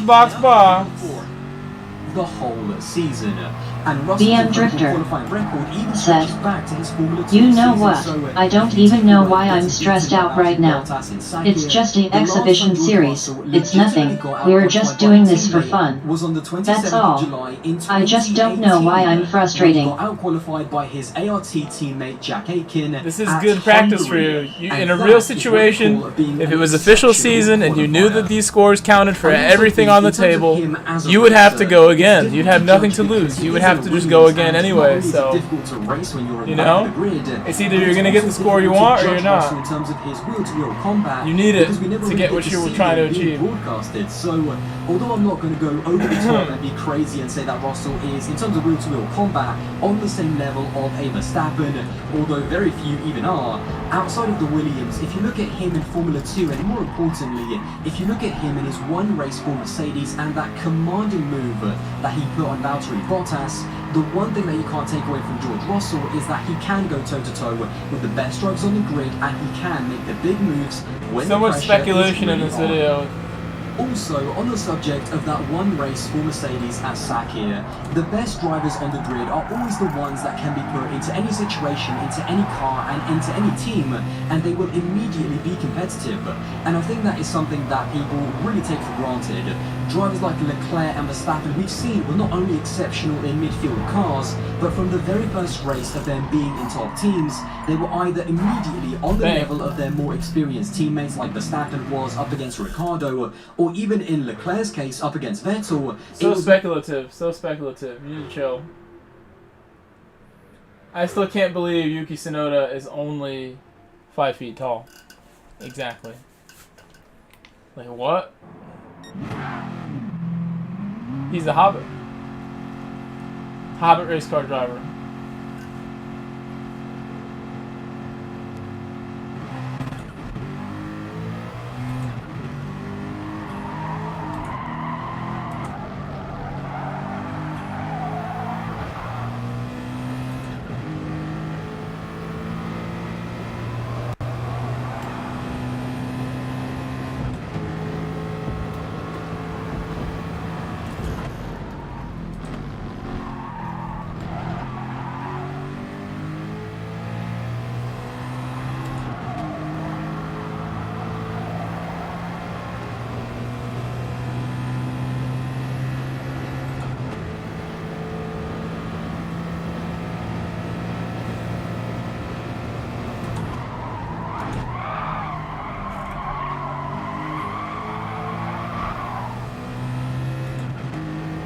What time does this start?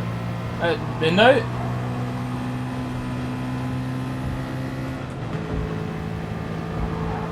How long do we have? Anybody know?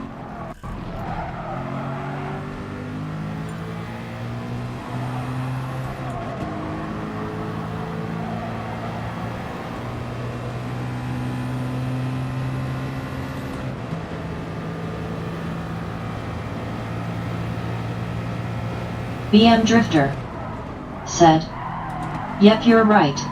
I'm actually feeling kinda cooling myself down and just gonna say to myself how of the hard work I put through that race."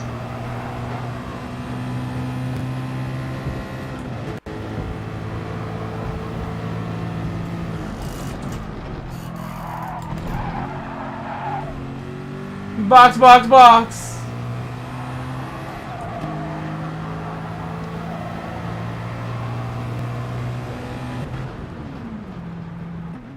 You hit the e-brake on that car and absolutely nothing BM happened. Drifter said, "BRB. Just gonna calm myself down in a few." Drifter needs something. He needs something to cool himself down. Like a milkshake. That's what I would want right now. Get a fire milkshake. So good. I know a place that's open right now. The milkshake of your dreams.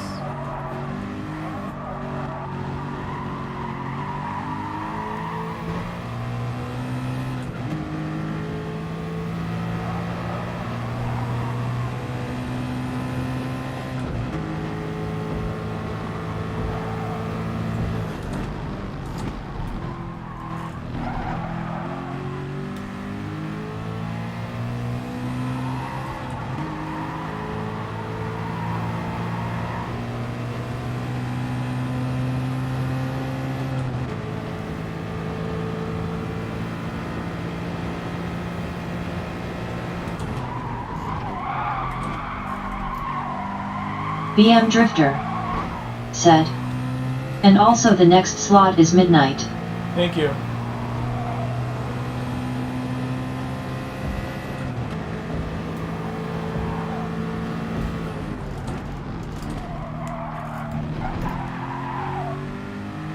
Commit to the throttle.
New tires.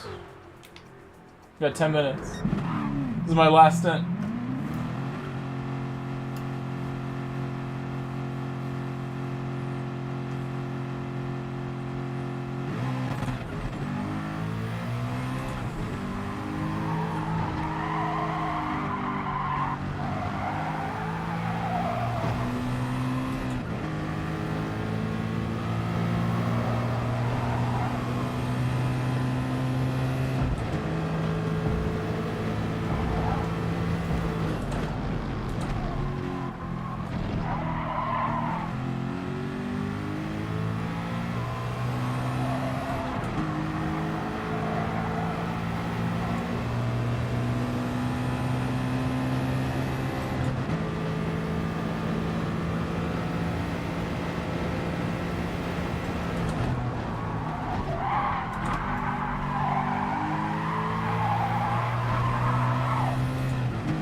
Yay!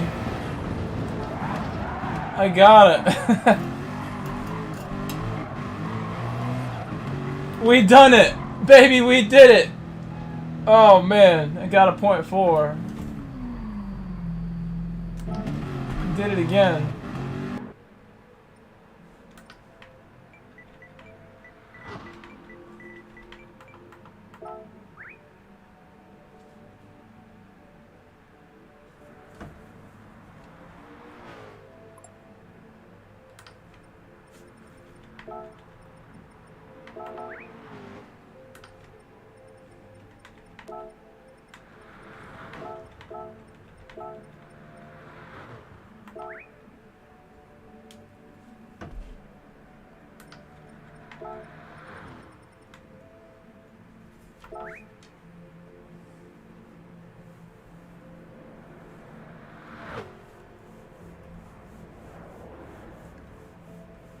What is the crab gonna say? Just type in my stream, crab.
What is Podium saying?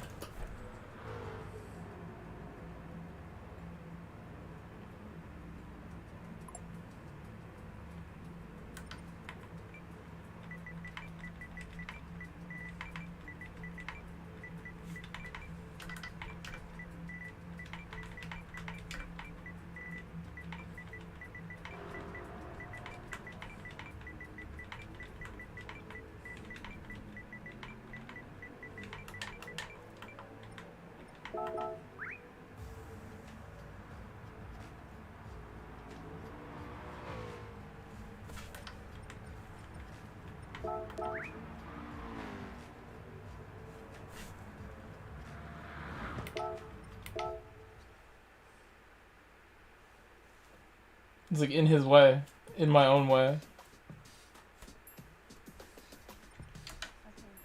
There's still another race after this one? That's mind-boggling it goes that late. They love the West Coast now. Oops, wrong one. Yeah, there is another one. Oh my gosh.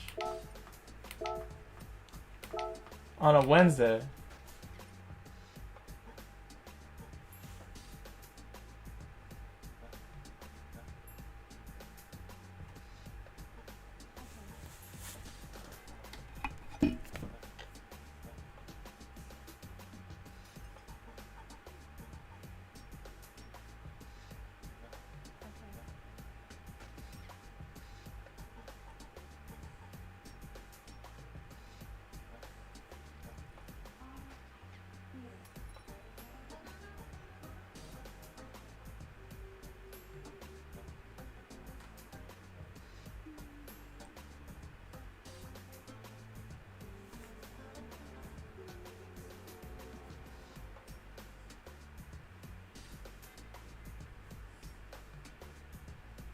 Got some messages.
Kalen Magwa said, "Good luck, brother."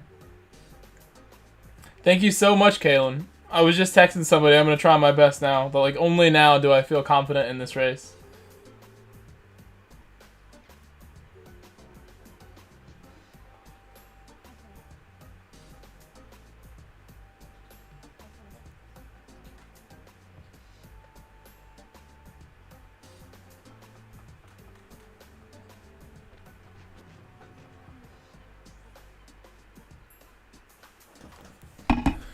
Oh man, here we go. Couple minutes left. I can't believe there's another one after this. I sort of want some snacks, to be honest. Should have went to the store and I would have lots of snacks.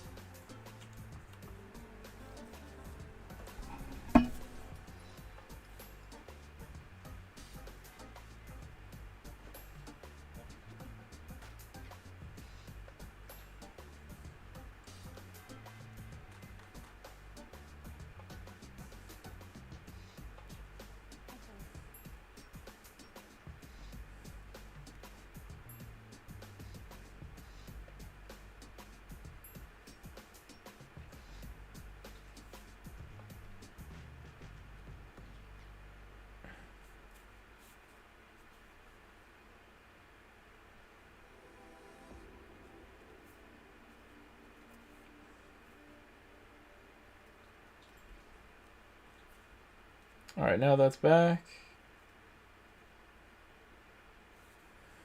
I got a nice little dislike on my stream. It is always appreciated. Somebody letting me know that I should be driving better. I know. I know.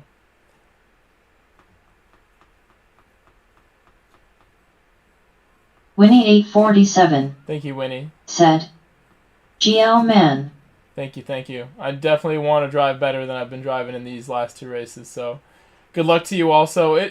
The whole game changes when you have a full load of fuel in the car and there's cars around you, like, taking advantage of you, raping you. I gotta not leave the door wide open at turn 1 every lap. I'm gonna take a much more tight line to make sure I don't get dived in. And starting soft isn't the worst idea. Said, Deuce! What's up, Mike? Deuce! Congratulations, Deuce. Deuce, if you go back in the stream, I hype you up when I see you in the lobby. I don't get the dislikes. I do. You know, the haters gonna hate, Crab. You're gonna learn that one day. They gonna keep hating. Deuce, congratulations. You are such a champion. V1 Crapster. Well done in that race. Said, yeah, man. Hopefully some idiot doesn't punt you. Yeah, some guy named Crab. Winnie847. Said, same here, need to do better. I hit the pit wall when I was in P4 earlier tonight. You know, I thought I saw you do that, but I wasn't sure if it was you or Ecosferum. But I definitely saw somebody slam the pit lane. You were drafting somebody, and you were drafting Drifter, I think, and you dived to the pit, and you didn't make it. Was that you? I thought that was Ecosferum, and then that's why he was stuck there. Said, I only did the race so I can get S rank, lol.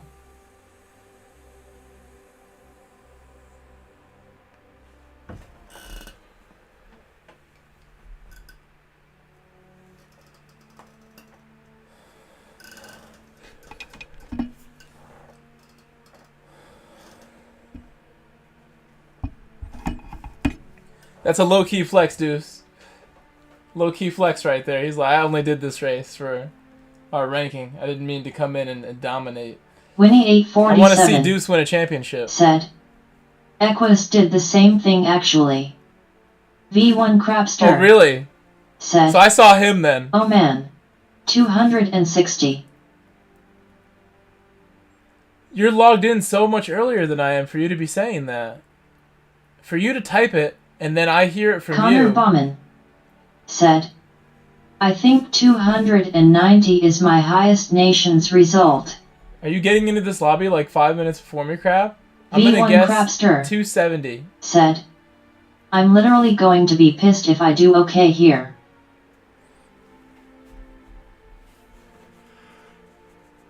I'm not gonna have an S rank if I don't like keep a score at some point. I have to keep today's score.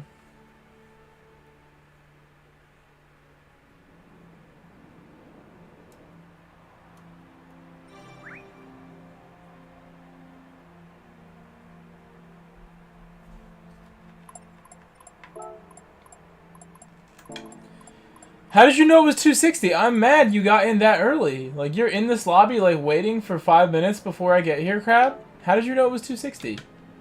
You said that a minute before I got in here. V1 Crapster. Said, I called it. You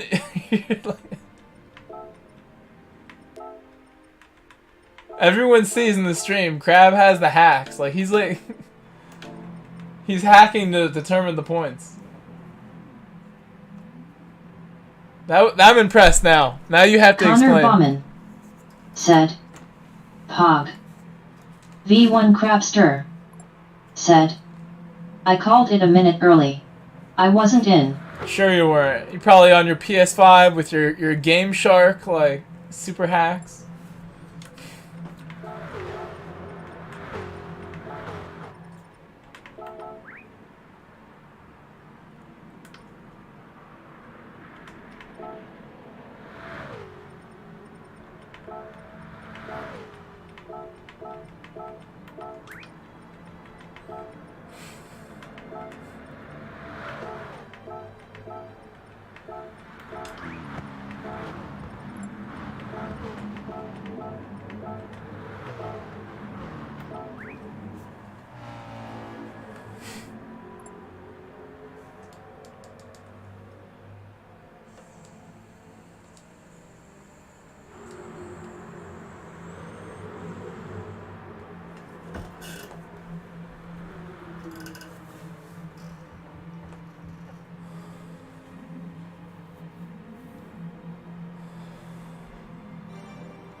V1 Crabster said, "Good luck."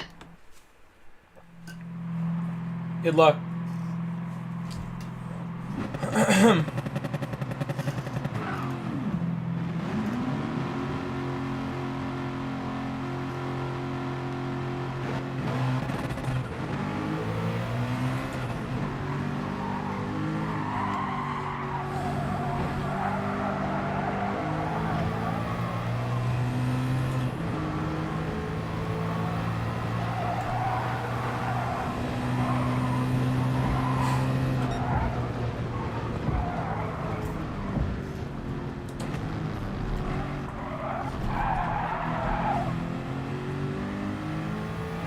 I'm still gonna take it as a banker. Whatever I get here.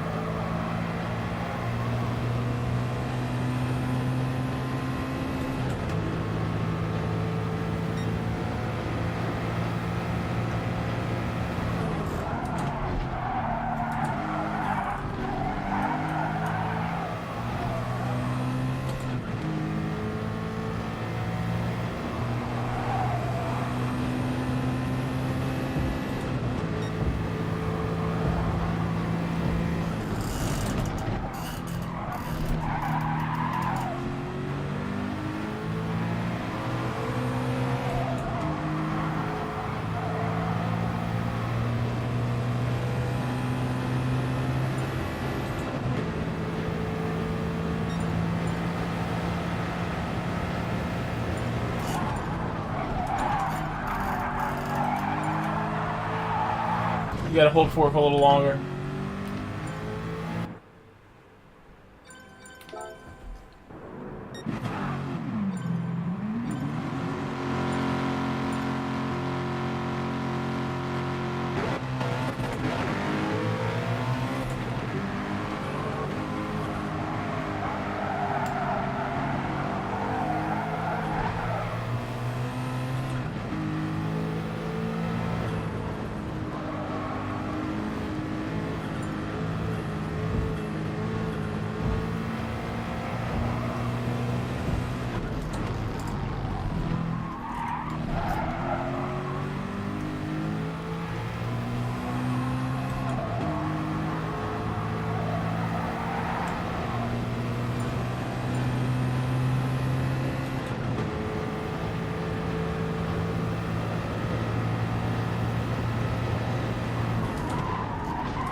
Should've just committed to throttle, almost had it.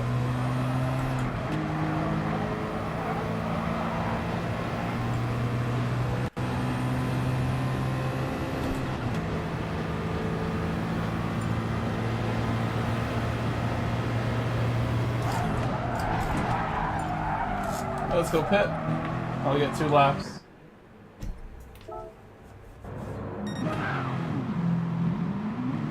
Ching ching ching. Your time's coming in.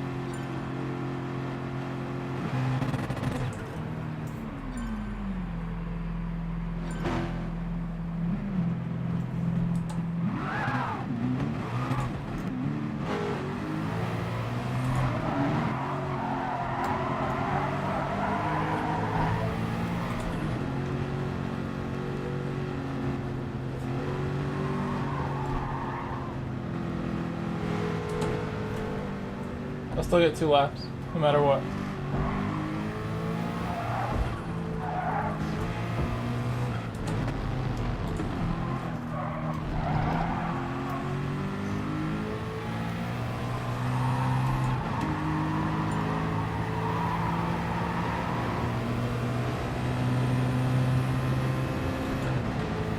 Get 1 lap.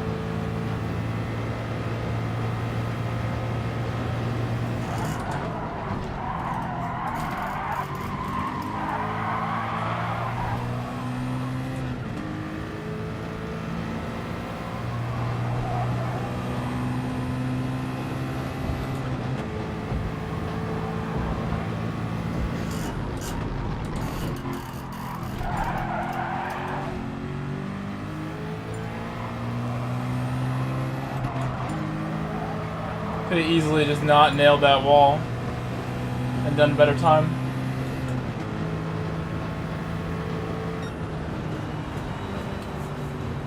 Is a better first 3/4 of a lap until the final corner.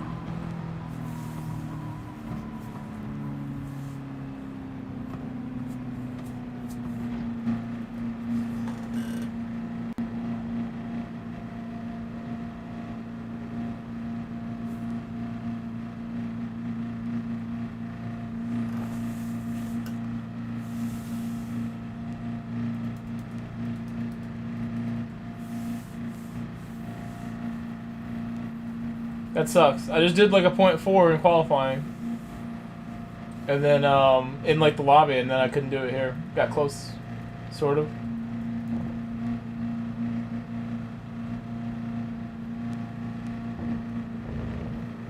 Connor Bauman said, at V1 Crabster, nice job. Yes, Winnie too. Well done, Winnie. Winnie. 847 Winnie and Crab. said, Crabster, don't punt me. Well done, boys. Well done. Crabster, don't punt me either. If I find a way up to you. V1 Crabster said, LOL, no promises. Don't even joke like that. V1 Crabster said, JK, I really don't want to punt. Can only say that so many times. Start medium still, for me, personally.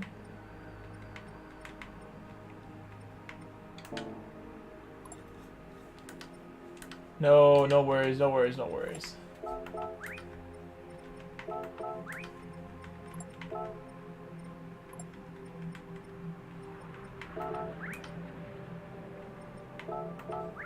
V1 Crabster said, softs or mediums.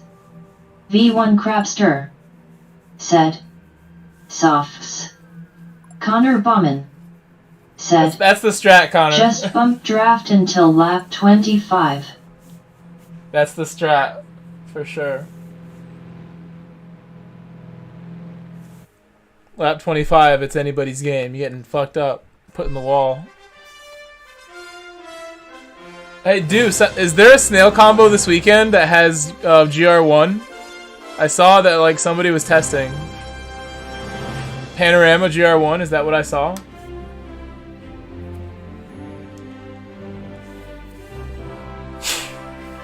V1 Crabster said, and don't punt.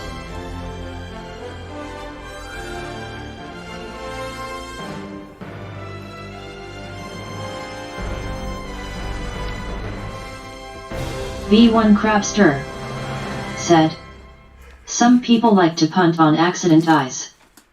They say it's not an accident, but it really wasn't. Or they say it was, but it wasn't. It was not an accident. Connor Bauman said, I love how like yes, Mazda LM the mirrors on this car, like you got one mirror like out to the left on top and one down to the left on the right. Or down. Gonna be wild. I'm all backwards. One mirror is on the fender and one is on the cockpit, like sitting off the side of the windscreen.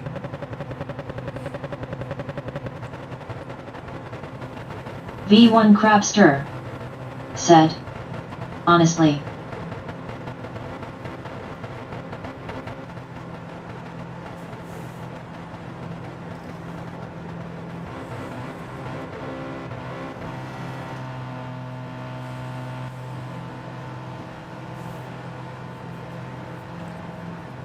This car looks like it's going fast, standing still.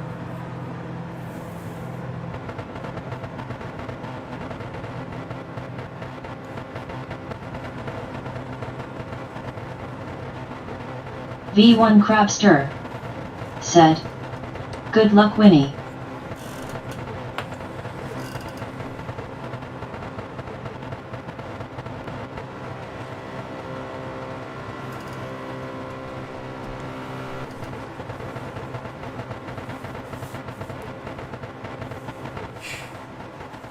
I'm lucky I took my banker lap. V1 Crapster said, hopefully Winnie is on softs. We will find out.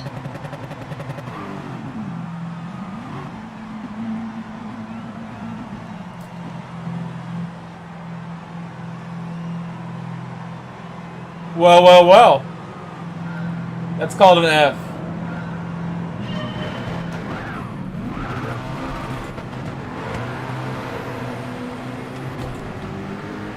We're off to the race! Exciting start now. Ah, no, that's not good. There's so many cars. Oh no! That's not good for...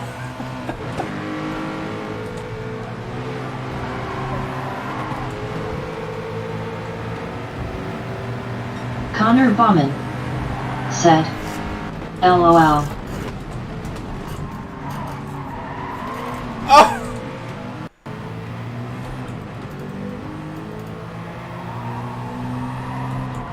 That was not planned. Crapster said, lololo. Why does it have to be me who gets eaten alive like this? I'm too careful. Connor Bauman. People call me aggressive, but I'm just like trying to not get combat killed. on the radar.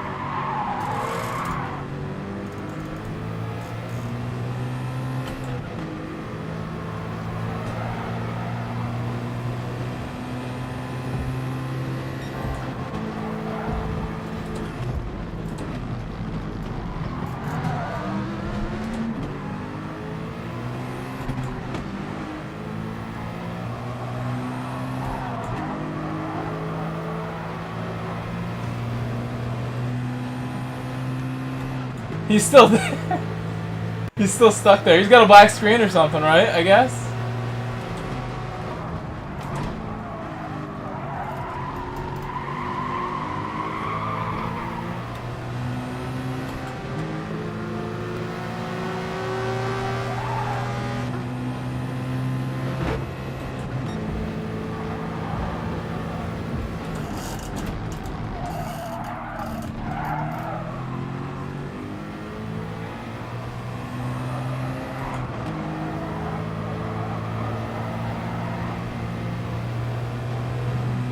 V1 Crapster said, punting now.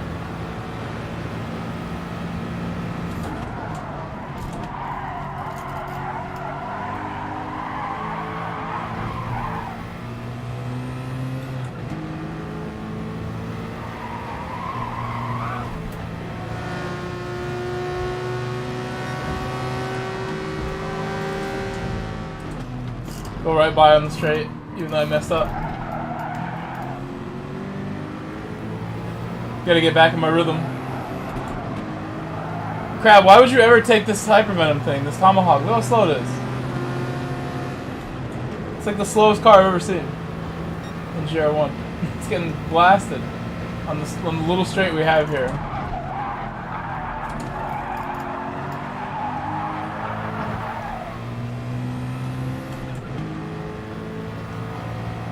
He's probably on softs, for all I know.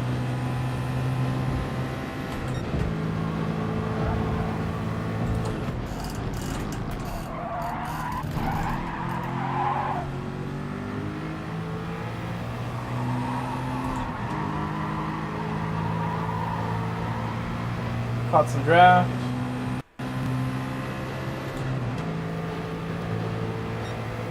Dirty air.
I messed that all up.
I like can't hit the corner anymore.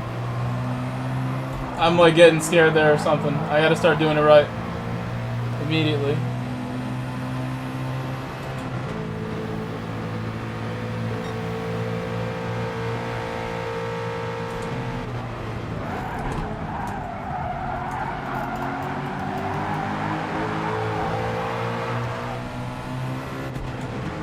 Thought he was gonna hit.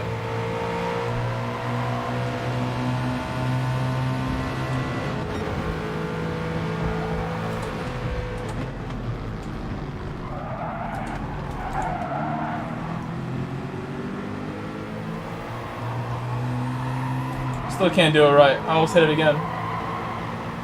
Just not coming, not braking right. My braking's so bad that I'm getting a weird angle every time. Help me, Deuce.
It's fine because he can't keep up. I don't think even in the draft he can keep up.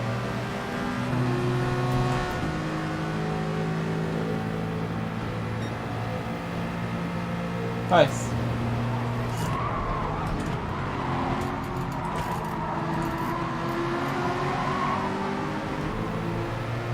Still fine, you can't keep up.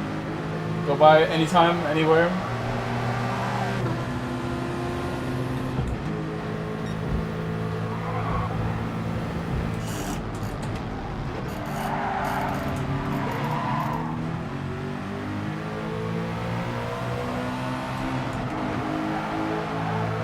Gotta get those good exits going again. V1 Crabster said, Winnie is too fast for me, TBH. TBH. Why are you typing?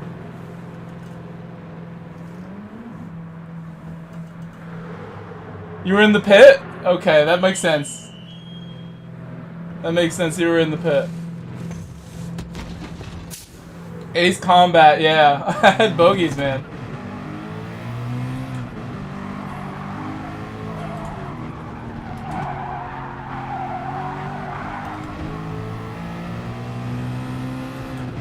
It's a bad outlap. Already, I ruined it right there.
not getting enough speed to catch up to this guy.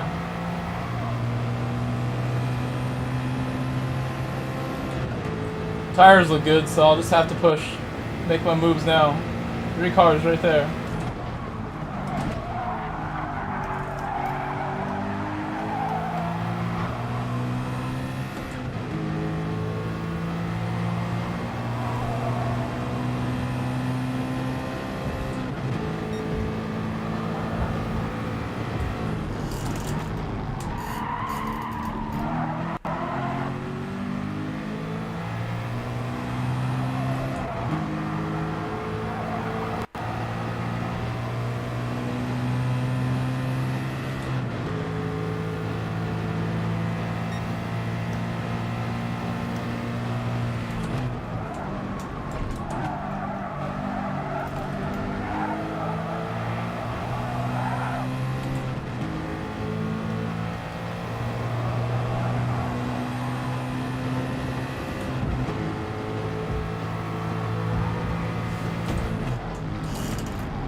V1 Crabster said, "Powerful."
V1 Crabster said, "Winnie dominated me so hard in the last corner." That's funny. Let's go, Winnie! Yeah, Winnie! Everyone, congratulations for Winnie. Getting the big dub, big fat dub. He was showing the pace in our qualifying runs in lobby. Winnie 847 said, WTF happened? Lag? Yeah, at the beginning, the whole grid got stuck because somebody was stuck on the grid, and like everyone behind him got stuck there. So we had a standing start as like a group of like 8 B1 wide. Crapster said, that P3 dude. Was it WRL podium? B1 Crapster Was it our friend WRL? said, we pulled away so hard because of it.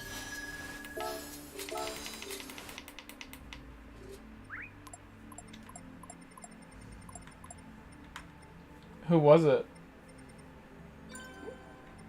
It shows that, oh, well, yeah, one didn't show up at the end. It's only showing 19.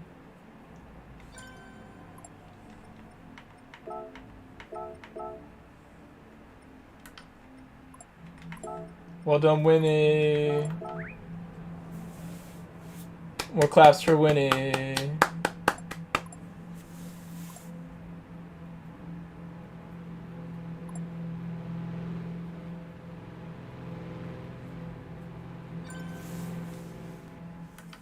Well done, chicken.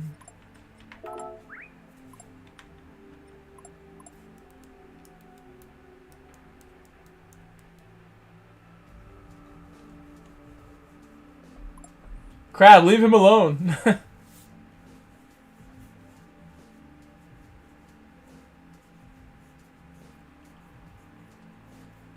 That was a crazy start.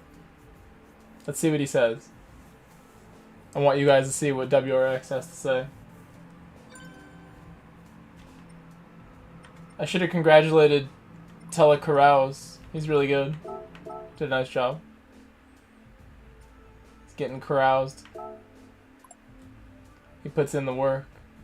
B1 Crapster said, that sucks. My lowest is 252.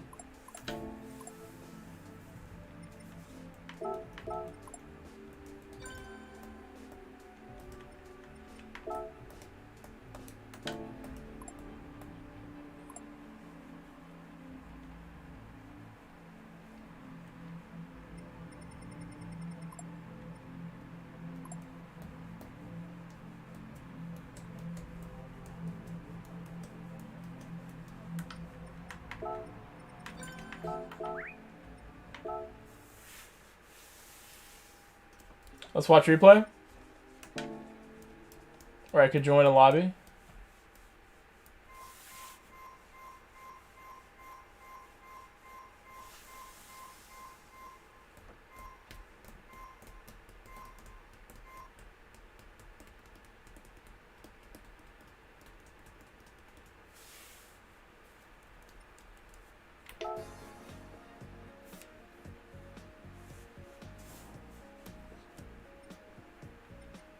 Go in here. Just watch that start again. I need some like delivery Wendy's. B1 Crapster said, I got it. oh man, I didn't save the replay. I got it, bro. Winnie 847 said, good race Crapster, kept me honest. Winnie, you drove really well, dude. B1 Crapster just like the lobby. I couldn't get it said, down. the points were glitched too. I got 252. Winnie 847 said, dirty air is such a B. B1 Crapster said, yay! Winnie, check your points, man. You guys, thank you for the subs. B1 Crapster said, I bet you got 264. You guys, you got me back. I don't know if you can see it. You got me back to 500 subscribers. B1 Crapster I had a bunch of people unsubscribe said, for whatever reason because I changed the channel name, your I guess. last corner was so good. So thank you for getting me I back to kept 500 losing out today. there. Nice to Winnie see. 847 I was wondering said, how long that might take. 263.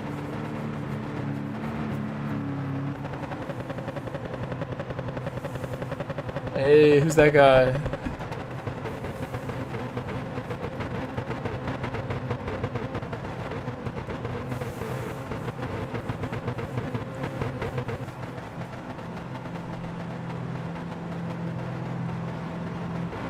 B1 Crapster said, "Oh okay. That guy glitched the whole damn lobby somehow. Worked out-ish in the end." Worked out-ish.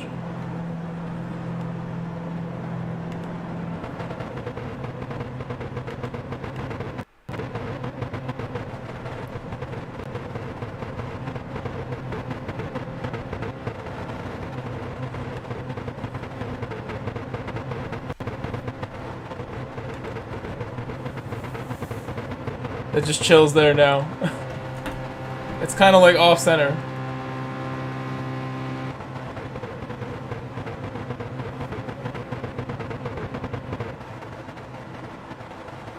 I'm ready to just... I don't have to fast forward, it's right at the beginning.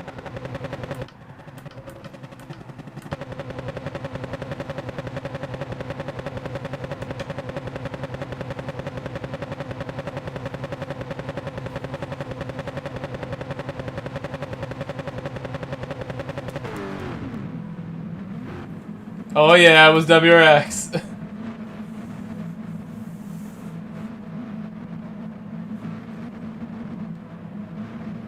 Who got the really good start out of this? Oh my god.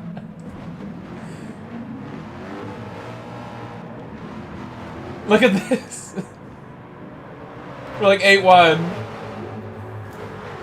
Boogity, boogity, boogity. Going in.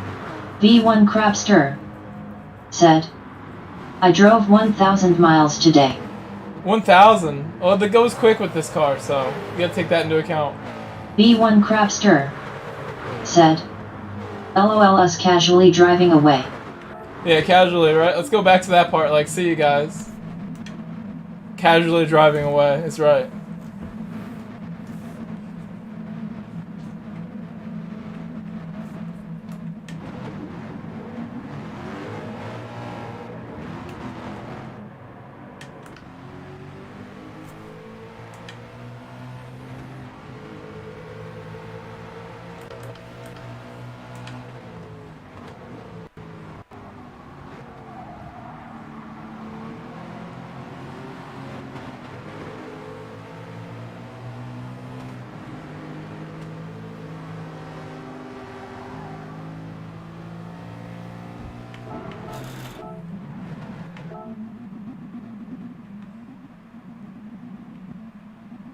Who got that good roll? Who didn't have to stop? Rashid! What a start! Oh my gosh, what a start! Rashid! Overtakes! Where did he start from? GT_Rebecca said, "Oh no Grove, that's bad. First 2 would have loved it." I know, right? Look at Rashid's start. He didn't have to stop. He pulled the roll on all these guys. Winnie847 said, "Haha." B1 Crapster said, "LMFAO." What a run. V1 Crapster said, "Best start in GT history." It's pretty good. V1 Crapster said, "Look at McLaren." Winnie847 said, "Rolling start vs standing start." Oh, he was last.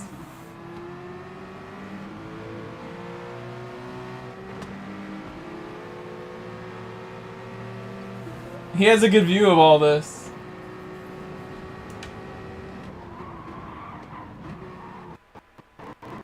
His car turns so much better, but I'm not surprised that happened. B1 Crapster said, "Grove, will you be kind and post the replay after this?" V1 Crapster I can be kind, yes. said, I'm usually kind. "Also I have homework due in 14 minutes." Well, why have you been racing? Uh-oh. You're in trouble. Let's go watch these guys.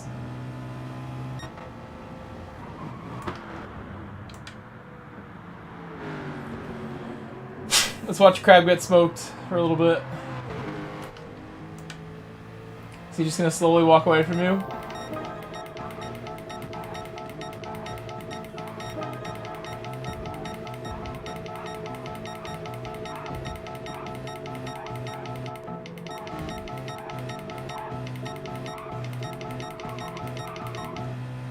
There he is.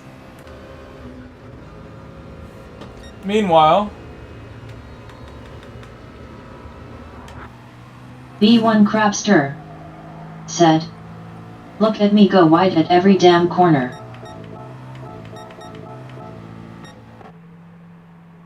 oh, he's in the pit now.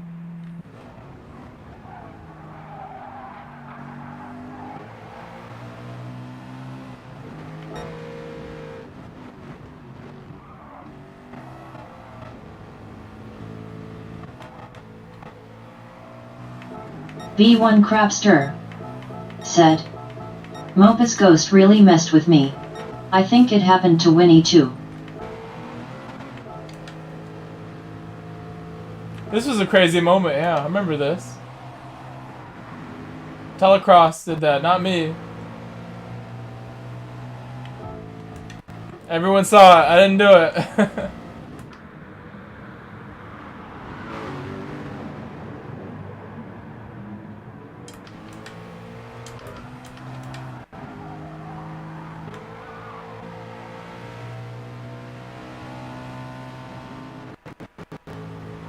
Woo! He's trying like Ecosferum is game. Oh my god! He just like Big Send. Why did he go so heavy on the brakes? This was fantastic racing, entertaining me. I can watch this from my angle. My in-car.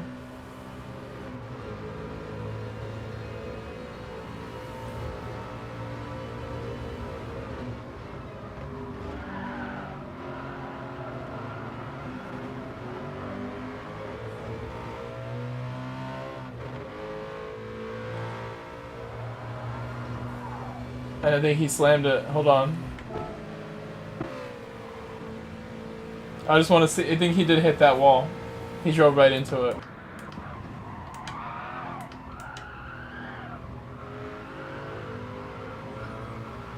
I don't know why he went so wide in the first place. I was behind him. He drove right into the wall. Here, I'll share that one for your crowd.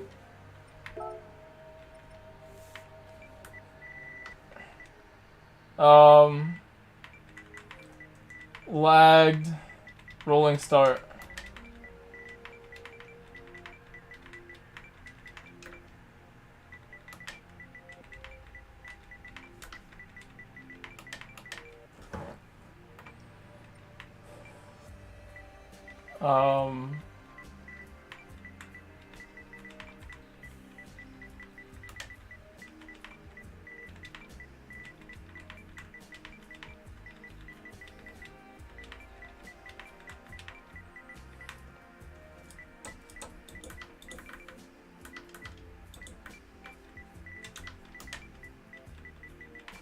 I can't believe I'm leaving extra spaces.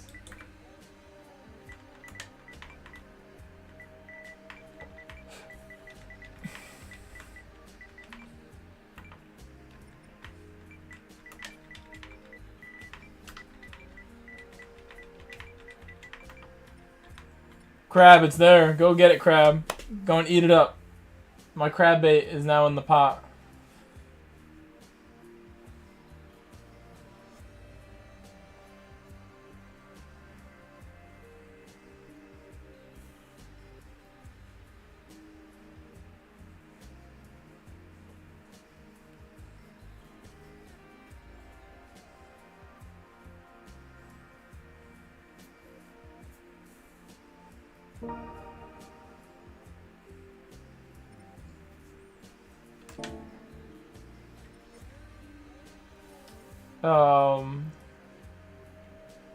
Can watch this if there's no lobbies up, but I know there will be a lobby up for sure.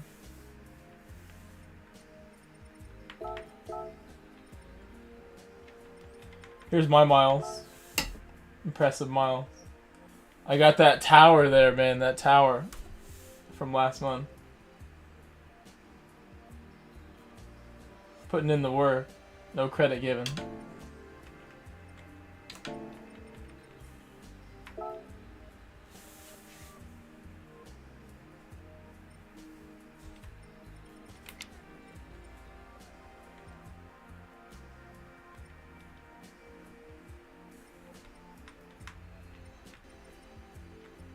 No panorama? Nobody's doing panorama? I'm surprised. One Blue Moon lobby.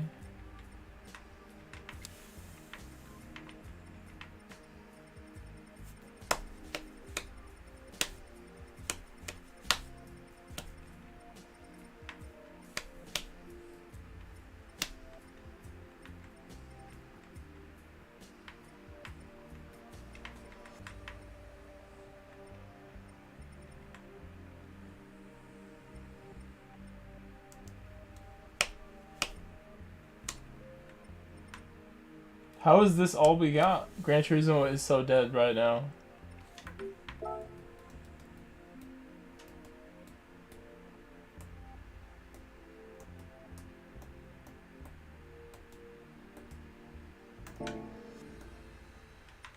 That might be the better room to go to. It might be.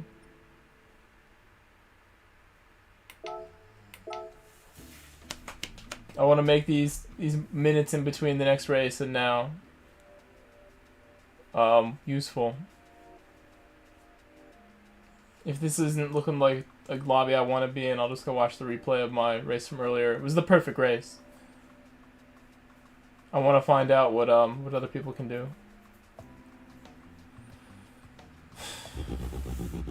There we go. That's what I like to hear. 2-minute start.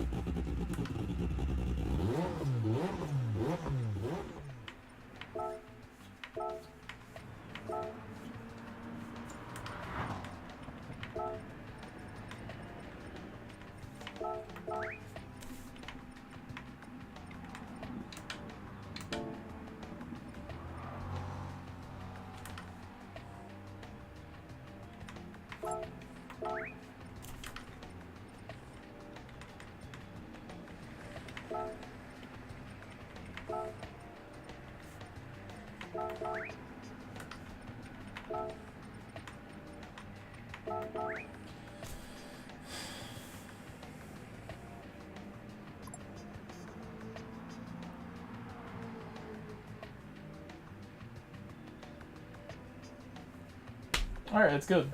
That is sorted. You can just relax now.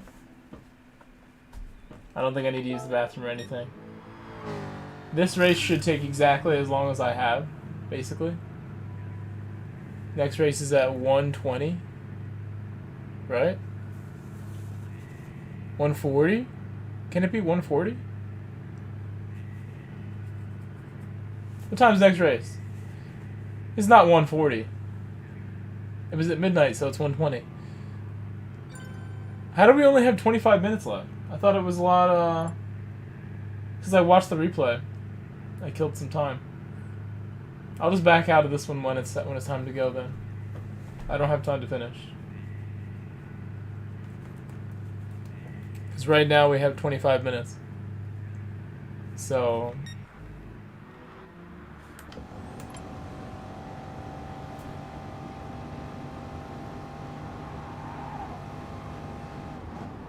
What car is this? The vet.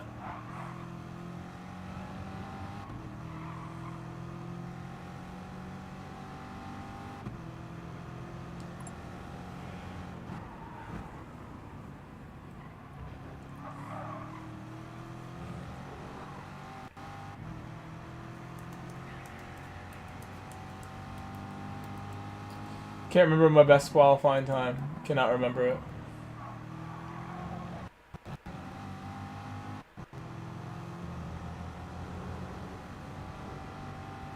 What a move.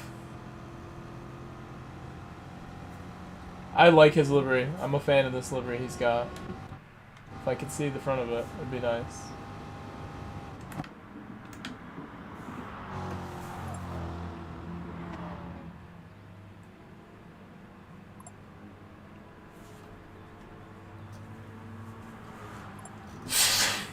I know this is so stuffy.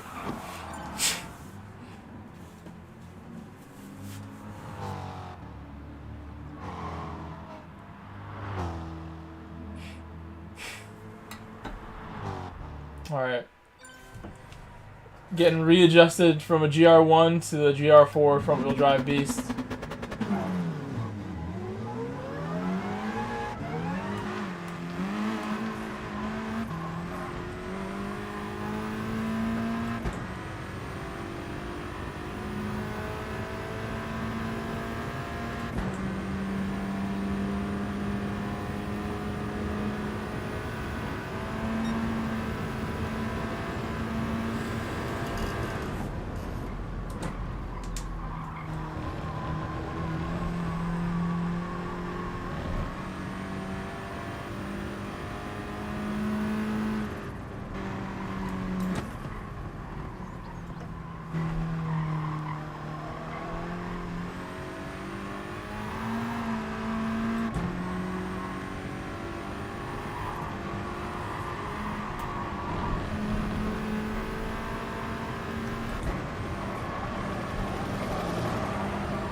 Here we go.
It's really bad.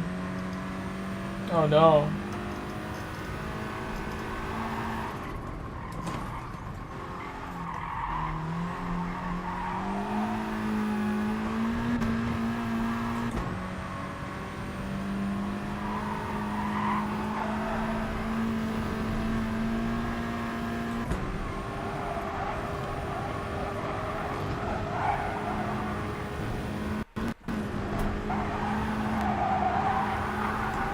That was good.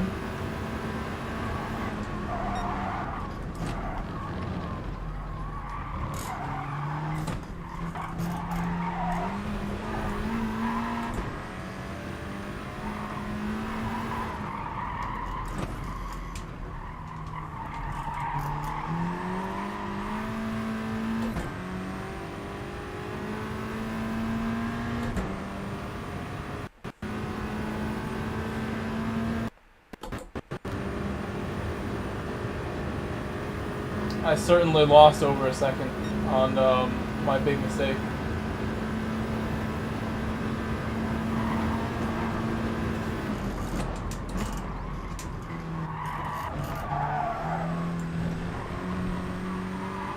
Get to go again though. Nice, nice, nice.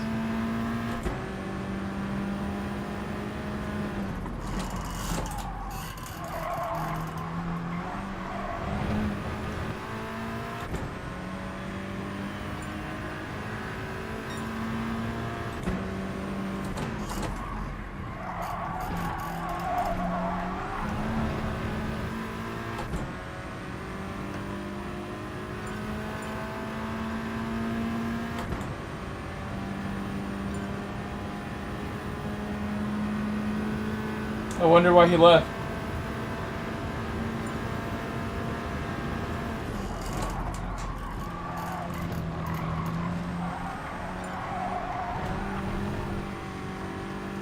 Again, I hit that wall.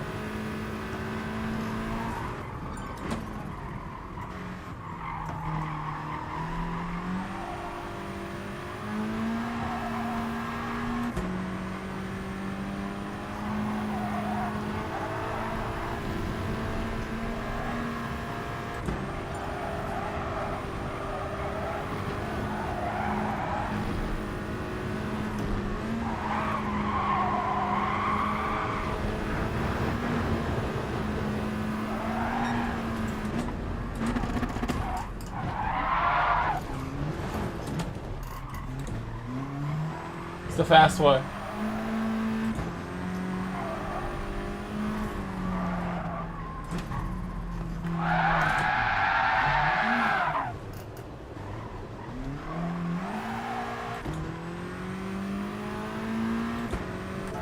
I can go to the pit and watch the rest and still be getting pole.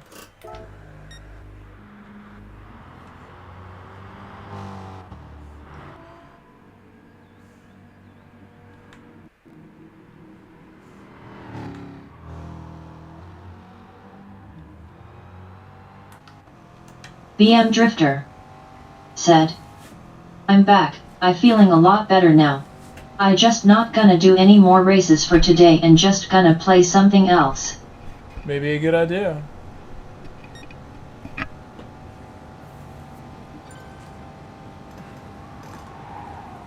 I'm gonna use the restroom.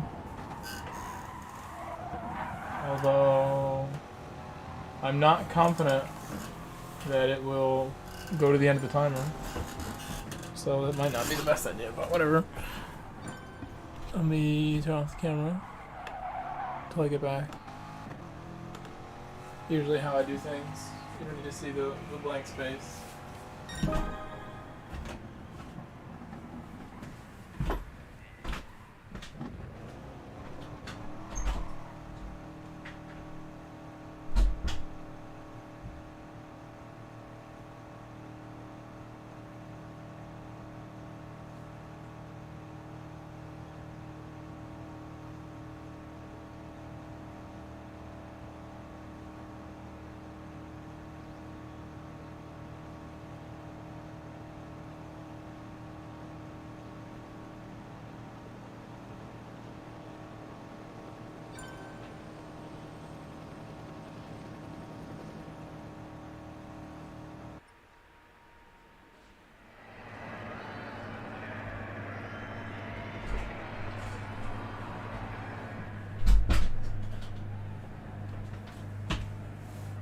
Oh, not much time to get sat back down.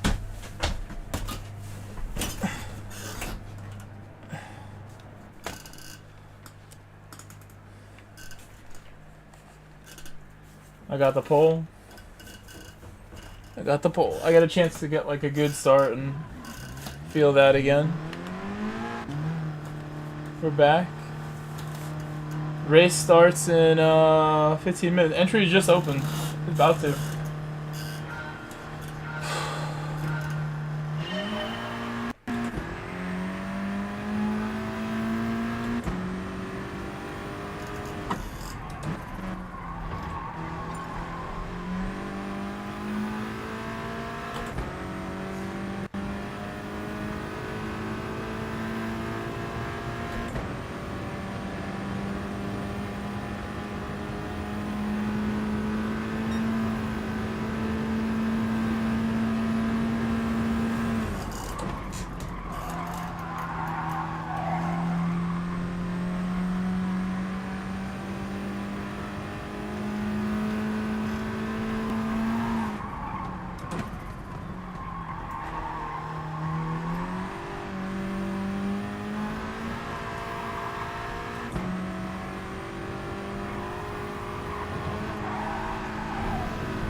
I'll do like another 3 laps.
What does that mean?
I'll call it right there. Might be bored for a bit. It was only 10 minutes.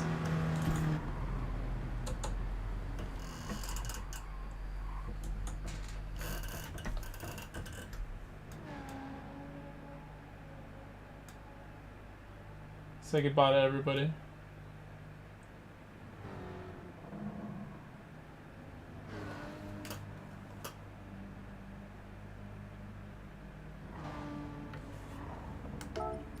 Some like nice little tire chirps as they went by there.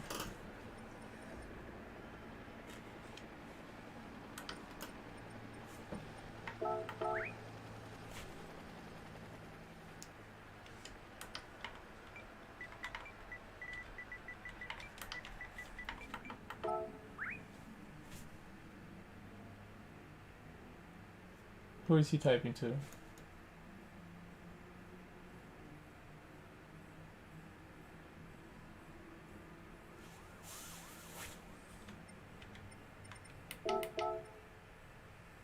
Poland.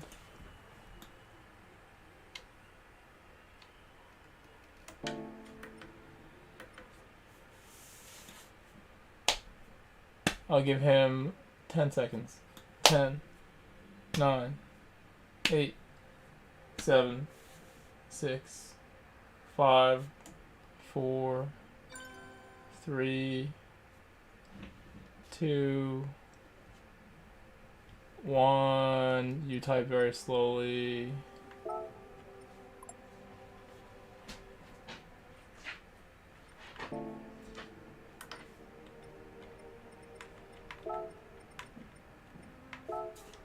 He's like, what is going on?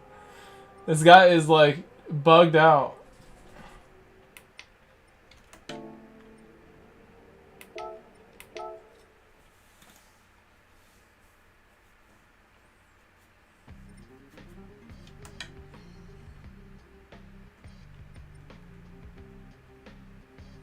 My favorite game.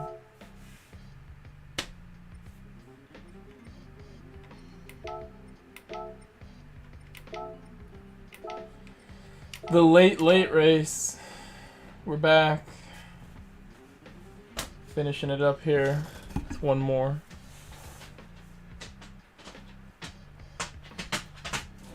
Oh, Cocoa Bean. Try and get in here.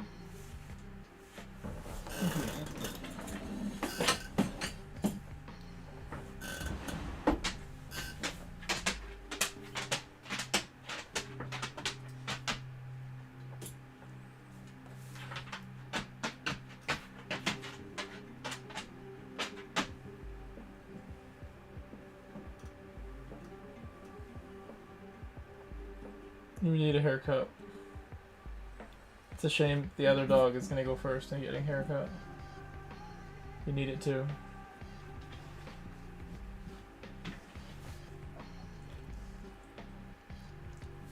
Alright, you need it? You need haircuts? You need a haircut?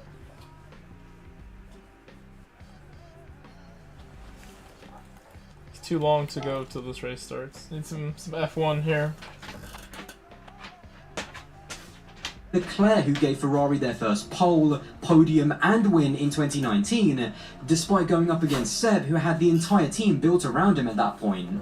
Russell, to me, showed the exact same qualities in his first outing for Mercedes, but we have to remember that it was at very short notice with barely any preparation. He was immediately competitive against Bottas, and in the race, not only did he show no signs of the pressure that was on his shoulders when he jumped Bottas at the start and went into the lead of the race, but had it not have been for a Mercedes strategical and pit stop blunder, he would have won his first Grand Prix at the very first time of asking, whilst not knowing 6 days before that he'd even be in that team for that race.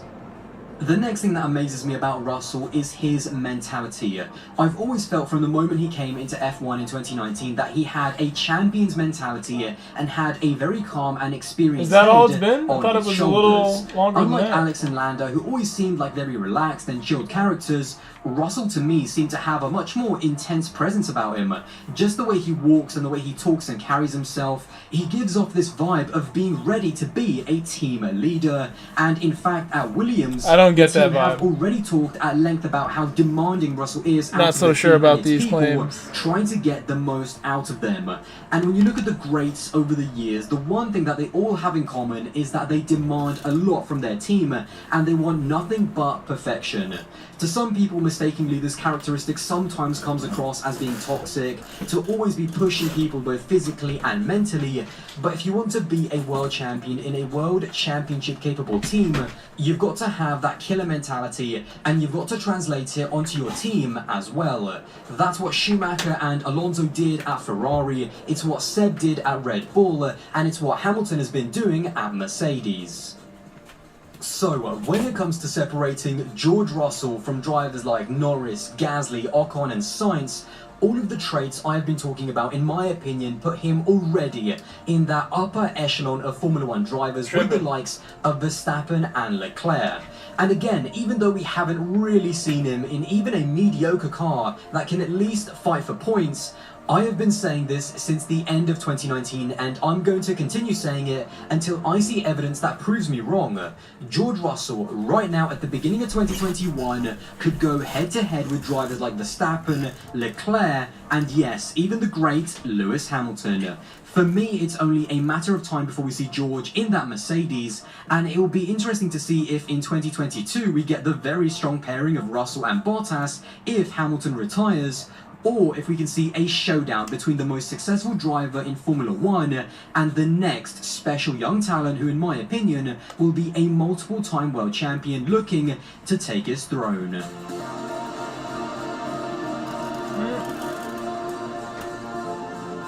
So So guys, there you go. That is my video on George Russell. Now, many people on the channel will know that I haven't been...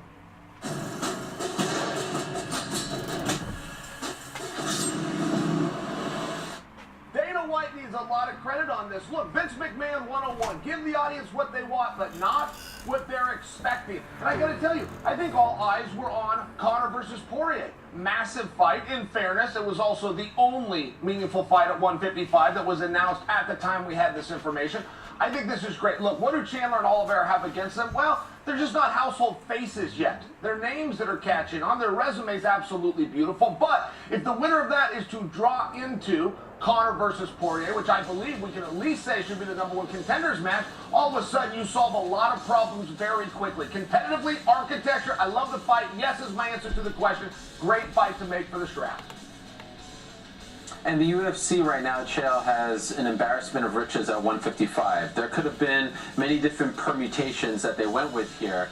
I think the initial reaction from most of the MMA community was, wait a second, Dustin Poirier got screwed here. He should be the lightweight champion after his win over Conor McGregor. And so I think a lot of them were initially mad about that, but then they forgot, wait, Dustin's in talks to fight Conor McGregor later on this summer for the 3rd time. Now, if that falls apart and the UFC and Conor move on from Dustin, now we can have another round about him, gambling on himself and ultimately losing out. But for now, let's say Dustin and Conor are matched up. By the way, that fight isn't official just yet, but let's say those two guys are paired up. Now you have a situation I thought it was official. Who should definitely be in the main event fighting for a lightweight title, a vacant lightweight title. And then you have either Michael Chandler or Justin Gaethje, right? Those are the other two big names who are gunning for that other spot now that Justin is already booked up. I think a lot of people would have thought Gaethje would get the nod because, hey, he's coming off a loss to Khabib. But again, he's coming off a loss to Khabib. He got a chance to fight for the UFC title not that long ago. So ultimately, I don't hate this. I am happy that Oliveira got the shot because I was worried that they would give it to the two more popular guys, if you will, and not the guy who doesn't speak English, not the guy who doesn't have the biggest social media following, and not the guy who, merit-based wise, actually has the most impressive resume. After he beat Tony Ferguson the way in which he did in December, Charles Oliveira deserved to be fighting for a title next. He played, a pretty tough hand there. He was sticking to his guns. He didn't want to take a short-nosed fight against Michael Chandler. I was afraid that they were going to punish him, Chael. Ultimately, I am very happy that he's getting the shot, and I'm not too bothered about the fact that Chandler's getting it over Gaethje. And Aaron, you talk about an embarrassment of riches at 155 pounds. Look, I got to tell you, partner, you just shared something with me. You said that this fight between Conor and Poirier isn't done. Excuse me. I was told this fight was going to happen in May. Now, I will admit that the rumor mill in this, how quickly this has changed and how many times it's changed, but that's very frustrating for me as a fan. What are you talking about and who's not coming to the table here? How can we not get this fight done? And Aaron, assume this fight does get done. Assume where there's smoke, there's going to be fire. Because you also talked about, did Dustin Poirier get screwed? Of all of the scenarios, 2 of the leading scenarios for Dustin would be, Dustin, would you like to fight for the championship? It won't be against Conor. Or would I'm actually going to switch to Twitch, guys. It's not going to be for the championship. You guys, switch over to Twitch. Twitch! We're going to Twitch. I'm not sure he was glossed Go to over. I'm not Twitch. sure he was slighted. I think he made his play and his move. I'll see you there. And I don't think it's incumbent upon us to decide The if Dustin was Doge. screwed if